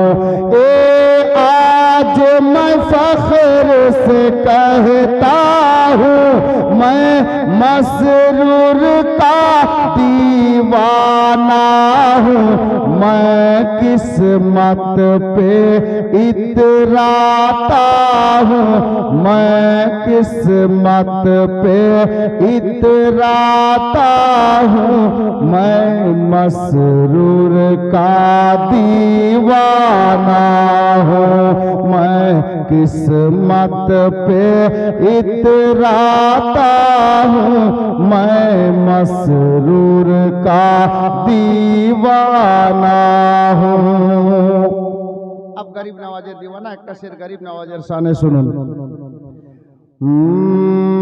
क्या कोई भगाएगा मुझको, क्या कोई मिटाएगा मुझको, क्या कोई भगाएगा मुझको, क्या कोई मिटाएगा मुझको, क्या कोई भगाएगा मुझको, क्या कोई मिटाएगा मुझको। मैं हिंद का रहने वाला हूँ जी, हिंद का रहने वाला हूँ। मैं ख्वाजा का मस्ताना हूँ। आज मैं फख्र से कहता हूँ मैं मसरूर का दीवाना हूँ। শেষ ছন্দ শায়ের বলছেন, साबीरे कलियार पर हूँ फिदा, साबीरे कलियार पर हूँ फिदा, और चिश्ती घराने का हूँ गदा। गदा माने गोलाम। सुनेन, साबीरे कलियार पर हूँ फिदा, और चिश्ती घराने का हूँ गदा। साबीरे कलियार पर हूँ फिदा, और चिश्ती घराने का हूँ गदा। मैं कासिम दूल्हा वाला हूँ, मैं कासिम दूल्हा वाला हूँ। मैं मसरूर का दीवाना हूँ, मैं कासिम दूल्हा वाला हूँ। मैं मसरूर का दीवाना हूँ। आज मैं फख्र से कहता हूँ मैं मसरूर का दीवाना हूँ। मैं किस्मत पे इतराता हूँ, मैं मसरूर का दीवाना हूँ। সাল্লাল্লাহু তাআলা আলাইহি ওয়াসাল্লাম। আবার মানকাবাত ইনশাআল্লাহ শেষে দু লাইন পড়ে আমি সালাম পড়ব। তবে বাবা আজ বাজপাড়া দুটা কথা আমরা আর শুনেনি, তারপর ইনশাআল্লাহ কিয়াম করব। একটু বসুন। আজকে প্রথম রাত, যার কারণে একটু দেরি হয়েছে। কমিটির ছেলেরা আমাকে বলল আগামীকালকে ঠিক 9টায় আমি স্টেজে বসে যাব, আপনারা টাইমলি আসবেন, এতক্ষণ যেন কিয়াম হয়ে যায়। জি, ঠান্ডার দিন আছে, তার জন্য একটু সকাল সকাল। কালকে 9টায় আমি রাইট 9টাতে ইনশাআল্লাহ স্টেজে বসবো, আপনারা আসবেন টাইমে, আর এতক্ষণ দোয়া হয়ে যাবে ইনশাআল্লাহ। একটু আর বসুন 10-15 মিনিট। বলবো না কেমন করে দেবো? বলবো চাচা? হ্যাঁ, কিছুক্ষণ, 10-15 মিনিট। হাজরাতে নবী পাক সাল্লাল্লাহু তাআলা আলাইহি ওয়াসাল্লামের আওলাদের কথা শুনছি, এমনিতে ঈমান তাজা হবে। হাজরাতে হাসনাইন কারিমাইন এর বচপনা, মা শুনেন, বচপনা। আমরা নিজের ছেলেকে মেয়েকে ইংলিশ মিডিয়াম, বাংলা মিডিয়াম, ভালো ভালো স্কুলে পড়াই, কেউ গরিব মানুষ যারা সরকারি স্কুলে পড়ায়, ঠিক আছে পড়াই আমরা, কিন্তু হাসনাইন কারিমাইন ইনাদের সামনে আমাদের মধ্যে কিছু লোক আছে এরা বেয়াদবি করে ফেলে। জায়গা জায়গাতে দুটা একটা করে এরকম লোক পাবেন খোঁজ করলে, যে আলে নবীর সামনে বেয়াদবি করে, খারাপ ভাষা বলে, কটু কথা বলে। ভাই সময় আছে, ক্ষমা চেয়ে নাও, যদি বলে দিয়েছো তোবা করে নাও, টাইম আছে। কারণ আপনি আমার সঙ্গে লেগে যাবেন আলাদা কথা, মাস্টার সাহেবের সঙ্গে লাগবেন আলাদা কথা, ডাক্তারের সঙ্গে লাগবেন আলাদা কথা, সবার সঙ্গে লাগেন, কিন্তু খবরদার আলে নবীর সঙ্গে লাগিয়েন না, নইলে আপনার এই দুনিয়াও বরবাদ হবে, আখিরাতও বরবাদ হবে। অনেক আসলো আর গেল। জি, আলে নবীর সঙ্গে লাগিয়েন না বাবা। উনাদের সাদকায় আমরা বেঁচে আছি, আজ হিন্দুস্তানে ইসলাম বেঁচে আছে আলে নবীর সাদকায়, আওলাদে আলীর সাদকায়, খাজা গরিব নওয়াজের সাদকায়। বেরাদার হযরতে গিরামি বলতেছিলাম, আলে নবীর মনে দুঃখ হোক এটা আল্লাহ পছন্দ করেন না। আলে নবী কাঁদুক এটা আল্লাহ পছন্দ করেন না। কিভাবে শুনেন, ইমাম হাসান হুসেনের বাচপানা হযরতে হাসনাইন কারিমাইন একদিন বাড়ির মধ্যে দুই ভাই বসে বসে বলে, ভাই চলো আজকে আমরা হাতের লেখাগুলো লিখি। লিখতে লাগলো, যাকে কেতাবের ভাষায় তক্তি বলা হয়, আমাদের মাতৃভাষায় আমরা সিলেট পেন্সিল কিংবা খাতা আর কলম বলবো, কেতাবের ভাষায় লেখা আছে তক্তি। তো দুই ভাই নিজের বাড়িতে নিজের ঘরে বসে বসে নিজের হাতের লেখাগুলো লিখলেন তক্তির উপরে, সিলেট ভর্তি করে তক্তি ভর্তি করে লেখা কমপ্লিট। কচি কচি ছেলে, 5 বছর 6 বছর বয়স, কত বড় আর হবে। হাসান বলছে, ভাই হুসাইন দেখ, তোর লেখাটা থেকে আমারটা বেশি ভালো হয়েছে, সুন্দর হয়েছে। হুসাইন বলছে, দাদা না, তোমারটা থেকে আমারটা বেশি সুন্দর হয়েছে। লেগে গেল, ও বলছে আমারটা ভালো, ও বলছে আমারটা ভালো। আমাদের ছেলে মেয়ের মতো হলে তো একেবারে শুরু হয়ে যেত, হ্যাঁ, আর নাহলে খাতা ছিনিয়ে কলম নিয়ে বাস বুঝতে না পারা যায়। কিন্তু ওটা মা ফাতেমার বেটা হযরতে মাওলা আলীর লাল, আমাদের ছেলে মেয়ের মতো নন ওনারা, যদিও কোচি। হাসান হোসেন দুই ভাই বলছে, এক কাজ করো ভাই, উনিও বলছেন ইনিও বলছেন, তুমিও যখন বলছো আমারটা ভালো আর আমিও বলছি আমারটা ভালো, এক কাজ করো, চলো আমরা গিয়ে আম্মাকে বলবো, আম্মা আপনি বলে দেন যে আমাদের দুই ভাইয়ের মধ্যে কারটা বেশি ভালো হয়েছে। কথা তো ঠিক, চলো আম্মার কাছে চলো। আর এখানে এরকম কোন মা যদি থাকো যে তোমার 3টা বেটি আছে আর তোমার কাছে 7 ভরি সোনা আছে, তো মরার আগে একটা বেটিকে 4 ভরি দিয়া আর বাকি 3 ভরিকে আবার 3 ভাগ করছেন, আপনি মা? আমাদের মধ্যে আছে, ছেলেদের মধ্যে, বাবার মধ্যে, হ্যাঁ, 2টা বেটা আছে, তো একটা বেটাকে 3 বিঘা দিল আর একটা বেটাকে 1 বিঘা দিল। হ্যাঁ, এটা উচিত নয়, শরীয়ত এটা হুকুম দেননি। দুটোই আপনার ছেলে, দুটোকে সমান দেন, নইলে কিয়ামতের ময়দানে আপনাকে জবাব দিতে হবে। জি, আওলাদ আপনার। ওই মাকে বলবো, ওই সোনা কম বেশি না, বেটি 3টা আছে, ওরা 3টা যতটা পাবে ভাগ করে নিতে বলিয়ে দিও, এখন দেওয়ার কি দরকার আছে। আমি এটা কেন বললাম, ইনসাফ দেখেন, মায়ের ইনসাফ। হযরতে ফাতেমার নিকটে যাচ্ছেন 2 বেটা, আম্মা, আম্মা বাড়ির কাজ কর্ম করছেন। মা ফাতেমার একটা অভ্যাস ছিল, নিজের বাড়ির কাজ নিজেই করতেন, ঝাড় ঝাঁটা, থালা বাসন, রান্না, চাকরি চালানো। চাকরি তো এখন বুঝতেই পারবে না। কদিন আগে আমাকে নবীনগরে একটা মা জিজ্ঞেস করছে, জুমা পড়িয়ে বেরিয়ে আসলাম, মৌলী সাহেব থামো তো এক জায়গায়, কি হলো জি? বলছি মা ফাতেমা, এই হযরতে খাজা গরিব নওয়াজের ব্যাপারে আমি একটা বাংলা বইয়ে পড়েছি যে ওনার বাবার ইন্তেকালের পরে ভাগে পেয়েছিলেন 2টা চাকরি। চাকরি ফের কোনটা জি? আমি বুঝতে পারলাম যে ইনি বুঝতে পারেননি চাকরি কাকে। চাকরি জাঁতাকে বলে। জাঁতাও বুঝতে পারবে না এখনকার মেয়েরা, কারণ জাঁতা তো উঠা গেল। হ্যাঁ, যাই হোক, তো বেরাদার বলতেছিলাম হযরতে মা ফাতেমা চাকরি নিজেই চালাতেন।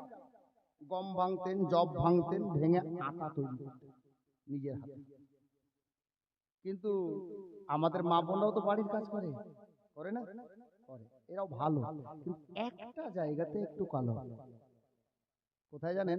মা ফাতেমা বাড়ির কাজ করতেন, যেমন চাকরি চালাতেন, তো মা ফাতেমার মুখে জারি থাকতো সুবহানাল্লাহ, আলহামদুলিল্লাহ, আল্লাহু আকবার, তাসবিহ পড়তেন।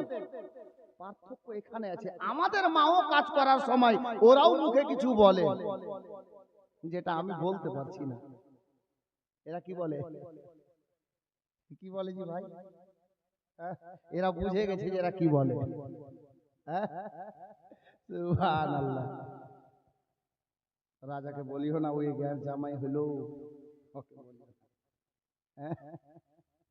সারা চলে এসছে, ও আর বাড়ি যাবে না, রাজা যাওয়ার দরকারও না। যাই হোক, খুব ভালো ছেলে আলহামদুলিল্লাহ, মনে কিছু করিও না তুমি আবার। মুহাজ্জাজ তো হযরতে গেরামি মা ফাতেমা যখন বাড়ির কাজ করতেন, ওনার জবানে আল্লাহর তাসবিহ জারি থাকতো। আর আমাদের মা বোন কাজ করলে দেখবেন খোঁজ করে কোন সিনেমার গান বলছে। জি না, হাসির কথা না, এটা বাস্তব বলছি। জি, হযরতে গেরামি আপনি কাজ করুন, বিড়ি বাঁধেন আর ঝাড় দেন আর রুটি তৈরি করেন আর ভাত রান্না করেন, যাই করেন, কাজ নেই, কোনো কথা বলছেন না তো, দরকার নেই তো।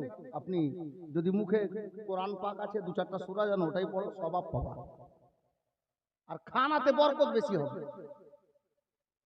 কিন্তু করছে কথা হাজারে না 50,000-এ দু একটা বেরোবে, এই জিনিসটা।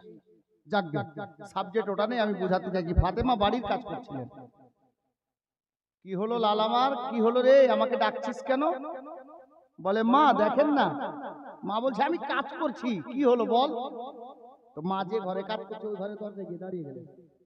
আম্মা এ দেখেন আপনার দুই বেটা আজকে হাতের লেখা লিখেছে, তা আপনার বড় বেটা বলছে আমারটা বেশি ভালো, আর আমি হুসাইন বলছি আমারটা বেশি ভালো। মা আপনি দেখেন তো আমাদের দুই ভাইয়ের মধ্যে কার লেখাটা বেশি ভালো হয়েছে। আল্লাহ আল্লাহ। বেরাদার মা বোনেরা, আমার ইমাম হাসনাইন কারিমাইনের দিকে মা জননী লক্ষ্য করলেন। বাবা ডান হাতে আপনার কি বলে ইমাম হাসান, বাম হাতে ইমাম হুসাইন, দুই দিকে দুই বেটা দাঁড়িয়ে আছেন। আর আমার হাসান হুসেন সিলেটটা তক্তিখানা মায়ের দিকে করে বলছে আম্মা জান আপনি বলেন কারটা বেশি ভালো হয়েছে?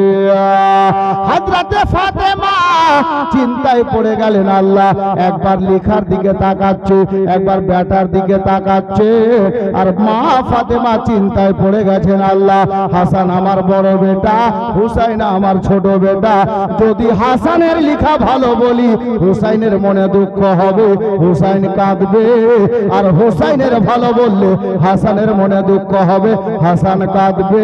আমি মা কাকে হাসাবো কাকে কাঁদাবো? এ বেরাদার আমাদের মতো মা বোন যদি হতো তাহলে কিছু একটা করে দিত, কিন্তু জান কুরবান হযরতে মা ফাতেমার প্রতি। আমাদের মধ্যে কিছু মেয়ে আছে স্বামীকে পুতুলের মতো নাচায়, নাচাই না। এ সামনে চলে আসছে ঈদ, বাঁচিয়ে রাখলে খুশি মানাবেন। ঈদের দুদিন আগে বিউটির মা বলছে বিউটির বাপ আমি যাবো স্টাইল বাজার। এখানে কারণ নাম বিউটি থাকলে রাগ করিস না খালা। জি আমি উদাহরণ দিচ্ছি। তো বিউটির বাপ বলছে বিউটির মা তোকে যাওয়া লাগবে না, কি কাজে যাবি বল? বলে শাড়ি নিব, ঈদ আছে। ভালো কথা। বিউটির আব্বা বলল আমি এনে দেবো। বলে তুমি চিনতে পারবা না কোনটা ভালো। দেখেন খেলা লেগে গেল। ও বলছে না তোকে যেতে হবে না, বলে তুমি যতই বাধা দাও আমি যাব। কোন মতে স্বামীর বাধা মানলো না। ওই মেয়েটা স্টাইল বাজার যায় বাজার করতে। আমি ওই মেয়েটাকে বলবো আপনার ভালো মন্দ দেখার দায়িত্ব শুধুমাত্র আপনার স্বামীর। আপনার স্বামীর নজরে যে কাপড়টা বেশি ভালো, বেশি পছন্দ, ওটাই আপনার জন্য ভালো। আমি গাল দিচ্ছি না, টানা দিচ্ছি না। মা বোনেরা, হযরতে মা ফাতেমাতুজ জাহরা রাদিয়াল্লাহু তাআলা আনহার ইনসাফ দেখেন। হযরতে সাইয়্যিদা ফাতেমা রাদিয়াল্লাহু তাআলা আনহা উনি বললেন, বেটা রে, আমি তোমাদের এই বিচারের ফয়সালা আমি করে দেব না। বলে, কেন গো মা? বলে, আমি তোমাদের জননী, আমি তোমাদের মা, কিন্তু আমার মাথার তাজ হলো তোমাদের বাবা শেরে খোদা। হাসনাইন কারিমাইন, তোমাদের আব্বা থাকতে আমি তোমাদের মা তোমাদের বিচার করব না। যাও বেটা যাও, হযরতে মাওলা আলীর দরবারে চলে যাও, তোমার আব্বার নিকটে চলে যাও, তোমার আব্বা তোমাদের বিচার করে দেবে। তোমাদের বিচার তোমাদের আব্বার আদালতে হাইকোর্টে হয়ে যাবে। মা বলছে, তোমার আব্বা থাকতে আমি কেন বিচার করব? আমি তোমাদের মালিক। পরে আগে তোমার বাবা। বুদ্ধিতে কাজ নিচ্ছেন, ছেলেদের দুঃখ না, মানে কাঁদাতে চাইছেন। এখন ইমাম হাসান হোসেনকে মা বলে দিলেন, তোমার বাবা ওখানে আছে, যাও। দুই ভাই সিলেট দুটা নিয়েছে সিনাতে। দুপুরের পরের ঘটনা, দুই ভাই যাচ্ছে। মাওলা আলী কিছু দিওয়ানাকে নিয়ে এরকম বসে আলোচনা করছেন। আলী কোন ব্যক্তি জানেন? আলী কার নাম জানেন? হ্যাঁ, এক বাক্যে বলছি, আপনি হালালি না হারামি আলী না দেখে বলে দিতে পারেন। কুফার ঘটনা আছে একটা। জি, কে হালালি আছে আর কে হারামি আছে এটা আলী বলে দিবেন। আলী ওই হস্তির নাম। শব্দটা যদিও শুনতে ভারী লাগছে, কিন্তু এটাই বাস্তব। হযরতে মাওলা আলী কাররামুল্লাহ ওয়াজহুল কারীম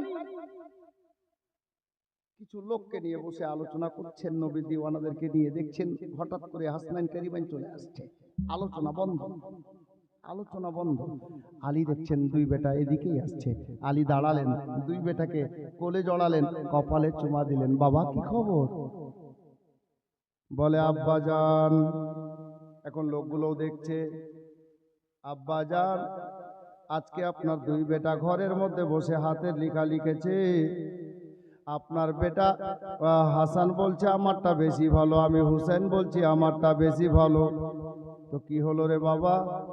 বলে, আব্বা জান, আমরা দুই ভাই ফয়সালা নিতে পারলাম না যে কারটা বেশি ভালো হয়েছে, যার জন্য তর্ক না করে আমরা আম্মা জানের নিকটে গেলাম, আমাদের জননীর কাছে গিয়ে দাঁড়ালাম, আমাদের মাকে বললাম, মা ফয়সালা দিল না, আপনার কাছে পাঠিয়ে দিল। এবার আপনি হাতের লেখাগুলো দেখেন আব্বা হুজুর, আর আপনি বলে দেন আপনার কোন বেটার লেখা বেশি ভালো হয়েছে, কার লেখাটা ভালো হয়েছে। হযরতে আলী রাদিয়াল্লাহু তাআলা আনহু একবার হাসানের দিকে তাকাচ্ছেন, একবার হুসাইনের দিকে তাকাচ্ছেন। আমার মাওলা আলী রাদিয়াল্লাহু তাআলা আনহু উনিও চিন্তায় পড়ে গেছেন, দুটাই তো আমার বেটা। ভাই, যারা জমি জায়গা ছেলেকে কম বেশি করে ভাগ করে দাও। শোনো, আমি এরকমই ছেলে। জি, একেবারে ভেঙে বলবো যেন বুঝতে পেরে যান। মাওলা আলী চিন্তা করছেন, আল্লাহ, দুটাই তো আমার বেটা, আমি যদি এটা ভালো বলি ওটা কাঁদবে, এটা ভালো বললে এটা কাঁদবে, তাহলে আমি বাবা হয়ে কাকে কাঁদাবো, কাকে হাসাবো? আর যারা লোকগুলো গল্প শুনছিলেন, ইসলামিক আলোচনা হচ্ছিল আলীর সামনে বসে, এরা এবার চিন্তা করছে আলীকে দেখবো নিজের বেটার বিচার কিভাবে করে। নিজের বেটার বিচার কিভাবে করে। হযরতে মাওলা আলীর দিওয়ানা হযরতে মাওলা আলী চিন্তা করতে করতে বললেন, বেটারে, চিন্তা করা লাগবে না, তোমাদের বিচারের একটা ফয়সালা আমি শোনাবো, তোমাদেরকে ভাবতে হবে না। ফয়সালা কি দিবেন আলী শুনেন। দুটা ছন্দ বলি, আমার নিজের লেখা ছন্দ। নওয়াসা এ রাসূল, দুই ইমাম জিজ্ঞাসিল, নওয়াসা এ রাসূল, দুই দুই ইমাম জিজ্ঞাসিল, মাগো একবার বলো লিখায়ে কার ভালো, মাগো একবার বলো লিখায়ে কার ভালো। দুই ইমাম তাকিয়ে আছে মায়ের পানে, মা ফাতেমা ভাবে মনে মনে, মা ফাতেমা ভাবে মনে মনে। দুই ইমাম তাকিয়ে আছে মায়ের পানে, মা ফাতেমা ভাবে মনে মনে। লিখা ভালো বলি আমি কার কেমনে, শোনো গো মানিক আমার, তোরা যে দুই ফাতেমার টুকরা দুই কলেজার, লিখা খারাপ বলি কার, টুকরা দুই কলেজার, লিখা ভাল খারাপ বলি কার। তোরা তো দুটাই ফাতেমার ব্যাটারে, হ্যাঁ? আমি ফাতেমা কারটা খারাপ বলবো আর কারটা ভালো বলবো? আহা, দুই ইমাম তাকিয়ে আছে মায়ের পানে, ব্যথা দিব আমি কার পরানে। দুই ইমাম না বুঝিল, বারে বারে জিজ্ঞাসিল, কি মাগো একবার বলো লিখায়ে কার ভালো, মাগো একবার বলো লিখায়ে কার ভালো। হযরতে মাওলা আলীর কাছে মা ফাতেমা পাঠাচ্ছেন। উনি বলছেন যে বাবারে, তোমাদের মনের আশা কিভাবে মিটবে জানো?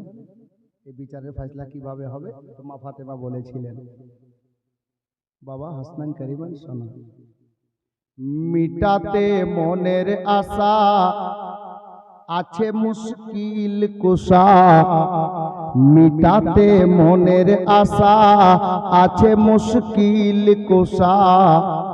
দুই গালে দুইটি বসা, যারে আল্লাহ ভরসা, দুই গালে দুইটি বসা, যারে আল্লাহ ভরসা। বলছে বেটা, বসা মানে চুমা, দুই বেটার গালে দুটা চুমা দিয়ে মাওলা আলী দরবারে ফাতেমা পাঠিয়ে দিলেন, যাও আল্লাহর ভরসা আছে ইনশাআল্লাহ বিচার হয়ে যাবে, যা। বেটা দুটোকে পাঠিয়ে দিলেন। আব মাওলা আলী দরবারে যখন পৌঁছেছে, মাওলা আলীর অবস্থা এই, হ্যাঁ, ভেবে পাই না কিছু সেরে খোদা, কারে রাখবো কারে করবো জুদা। সেরে খোদা চিন্তা করছেন যে কারটা ভালো বলবো আর কারটা খারাপ বলবো, এই জন্য বলছেন কবি, ভেবে পাই না কিছু সেরে খোদা, কারে রাখবো কারে করবো জুদা। ভেবে পাই না কিছু সেরে খোদা, খিয়াল আসিল তখন নুরুল হোদা, ও আমার নুরুল হোদা। সেরে খোদা বলল তবে বঞ্চিত কেউ না রবে, সেরে খোদা বলল তবে বঞ্চিত কেউ না রবে। অতি আসান ভাবে ফয়সলা হয়ে যাবে, অতি আসান ভাবে ফয়সলা হয়ে যাবে। সবাই চাতক পাখির মতো তাকিয়ে আছে নিজের বেটার বিচার আলী কিভাবে করে। দেখার আশায় সবাই বসলো ঘিরে, দেখার আশায় সবাই বসলো ঘিরে। রাই কি দেবে আলী দেখার পরে, ও আলী দেখার পরে। ফয়সলা কি দিচ্ছেন? ফয়সলা হলো মোর এই বিচারে। আলী ফয়সলা করে দিলেন কি? শুনেন শেষের লাইন, ফয়সলা হলো মোর এই বিচারে। কি? তক্তি যে যার হাতে ধর, চলে যা নানার দুয়ার। তক্তি যে যার হাতে ধর, চলে যা নানার দুয়ার। কে বাপারে তাহার উপর করিতে তোদের বিচার, কে বাপারে তাহার উপর করিতে তোদের বিচার। মাওলা আলী বললেন, বেটা তোদের নানা থাকতে তোদের বিচার এই দুনিয়াতে কে করবে? যা তোদের নানার কাছে যা, এটাই আমার বিচারের ফয়সলা। দয়ার নবীর দরবারে দুই বেটাকে হযরতে পাঠাচ্ছেন কে? মাওলা আলী। তক্তি নিয়ে চলে হাসান হুসেনা, হযরত আলীর চোখে অশ্রু থামে না, বলে মিনতি করে ইয়া রাব্বানা, লাজ রাখে যেন মোর শাহে মদিনা। মাওলা আলী আমার কাছে দোয়া করছে, আল্লাহ যেন আমার নবী আমার লাজ রেখে নাই, দুই বেটাকে পাঠিয়ে দিলাম। মাওলা আলী বলছেন, তক্তি নিয়ে চলে হাসান হুসেনা, হযরত আলীর চোখে অশ্রু থামে না, বলে মিনতি করে ইয়া রাব্বানা, লাজ রাখে যেন মোর শাহে মদিনা। ও মোর শাহে মদিনা, দুইজনার তক্তি হাতে নানাজির বাড়ির পথে, দুইজনার তক্তি হাতে নানাজির বাড়ির পথে, ভেবেছেন যেতে যেতে আছে কার কি কিসমতে, ভেবেছেন যেতে যেতে আছে কার কি কিসমতে। দুই নাতি এবার সিলট নিয়ে তক্তি নিয়ে নানা দরবারে, আসরের আগে আগে, আসরের আগে আগে টাইম। আল্লাহর নবী মসজিদে নববী শরীফের বারান্দায় কিছু সাহাবীকে নিয়ে দ্বীন ইসলামের আলোচনায় মগ্ন আছেন। হযরতে মায়ার নবী আলোচনা করছেন, দেখছেন হাসান হোসেন চলে আসছে, কচি কচি দুই নাতি। আর দেখার পরে নবী আমার দাঁড়িয়ে গেলেন, সাহাবীরাও নবীর তাজিমে দাঁড়িয়ে গেলেন। আমার নবী সামনে চলতে লাগলেন, সাহাবীরা রাস্তা করে দিলেন। আল্লাহ আল্লাহ। আমার মা বোনেরা, বাবারা, ভাইরা, আমার মায়ার নবী দুই নাতিকে দেখে চলে আসলেন বাবা। আর এসে অল্প রাস্তা সামনে চলে এসে আমার হাসান হোসেনের সামনে এসে নবী আমার দাঁড়িয়ে গেলেন, নানু ভাই দাঁড়িয়ে যাও।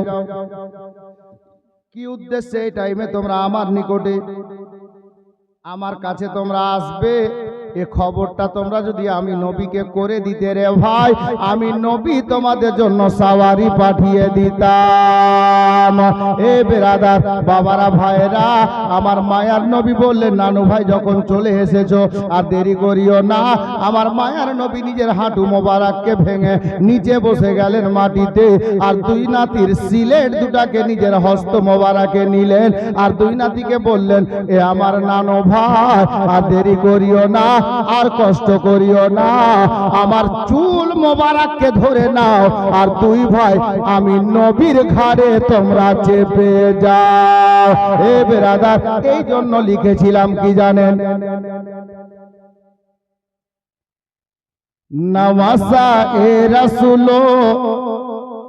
দুই ইমাম জিজ্ঞাসিল, মাগো একবার বলো লিখায়ে কার ভালো, মাগো একবার বলো লিখায়ে কার ভালো। দুই নাতি নানাজির দ্বারে যখন পৌঁছে গেল, নবী দেখতে পেয়েছেন চলে আসছে দুই নাতি, যার জন্য নানাজির দ্বারে যখন পৌঁছে গেল, নানাজি নাতিদের পানে দৌড়ে এলো, ও গো দৌড়ে এলো, হাঁটু ভেঙ্গে নবী জমিনে বসিল, দুই হাতে দুই ভাইয়ের তক্তি নিল। আর আমার নবী বলছেন, হাঁটিয়া আর না বাড়ো, কষ্ট আর না করো, কষ্ট আর না করো, হাঁটিয়া আর না বাড়ো, দুই হাতে চুলকে ধরো, কাঁধে মোর উঠে পড়ো, দুই হাতে চুলকে ধরো, কাঁধে মোর উঠে পড়ো। বেরাদার, মায়ার নবী দুই নাতিকে নিজের কান্ধা মোবারকে বসিয়ে নিলেন, আর হুজরায়ে আয়েশার দিকে চলতে আরম্ভ করেছে। ওই দিকে আরে গার হযরতে সাইয়েদনা আবু বকর রাদিয়াল্লাহু তাআলা আনহু ডাক দিচ্ছেন, ইয়া রাসূলুল্লাহ, আপনি কেন আমাদেরকে লজ্জায় ফেলছেন নবী গো? আমরা এখন বেঁচে আছি, আবু বকর বেঁচে আছে।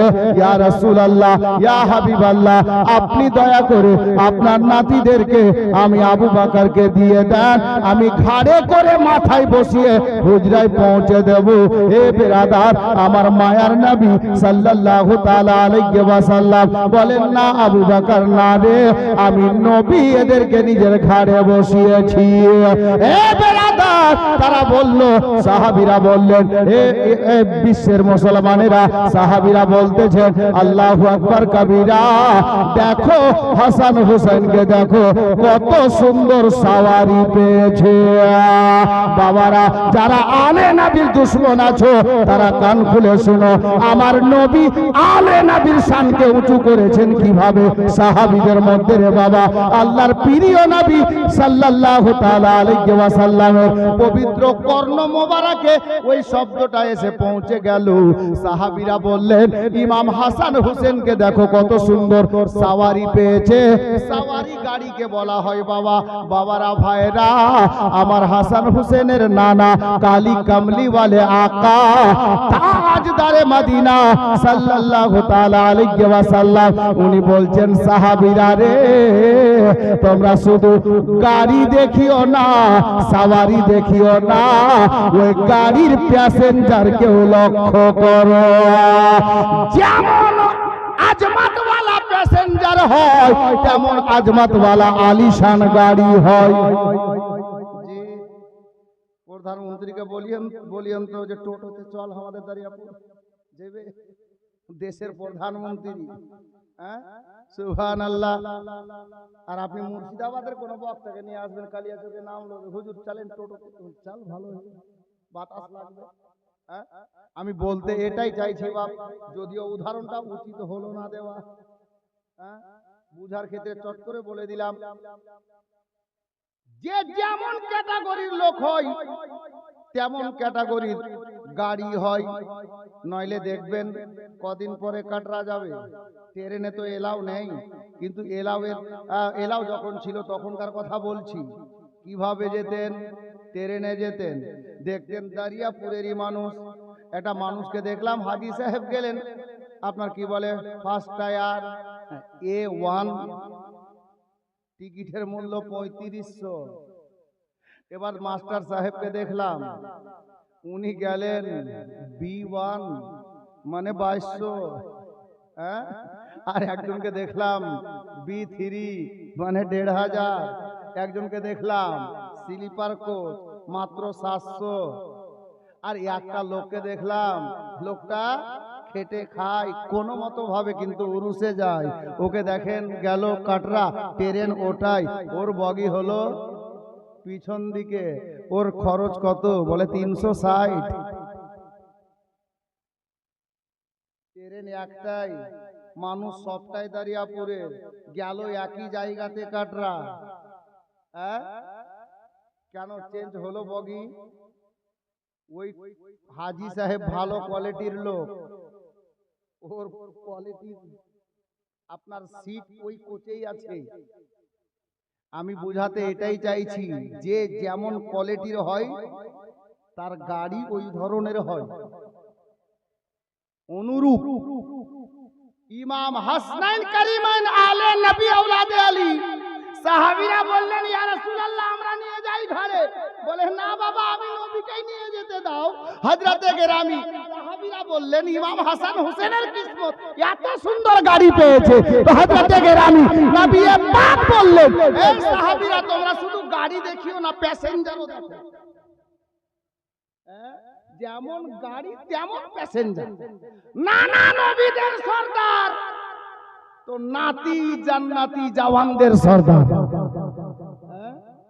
বাবা ওয়ালায়াতের ভান্ডার তো মা জান্নাত রানীদের সর্দার।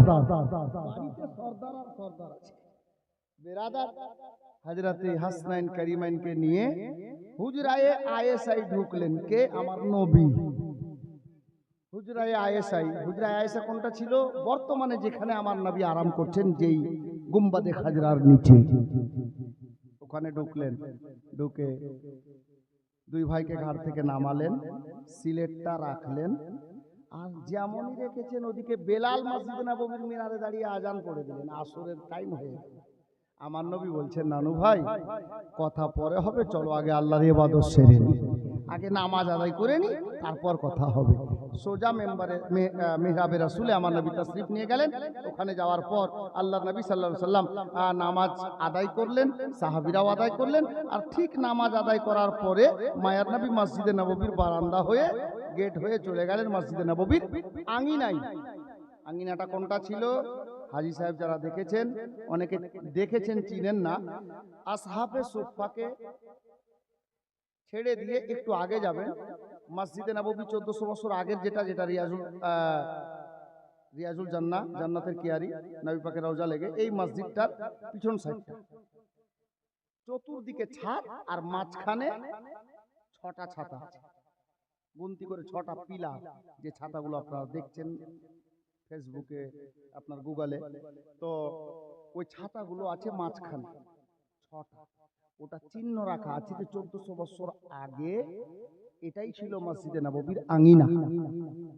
জি, তো আমি যখন প্রথম হাজিরি লাগিয়েছিলাম মদিনা শরীফে পীর মুর্শিদের কারামে, আমি ওই জায়গাটা খুব লক্ষ্য করে তাকিয়েছিলাম, আর দিলে দিলে বলছিলাম যে আল্লাহ, এখানে হাসান হোসেনের লিখার ফয়সালা হয়েছিল।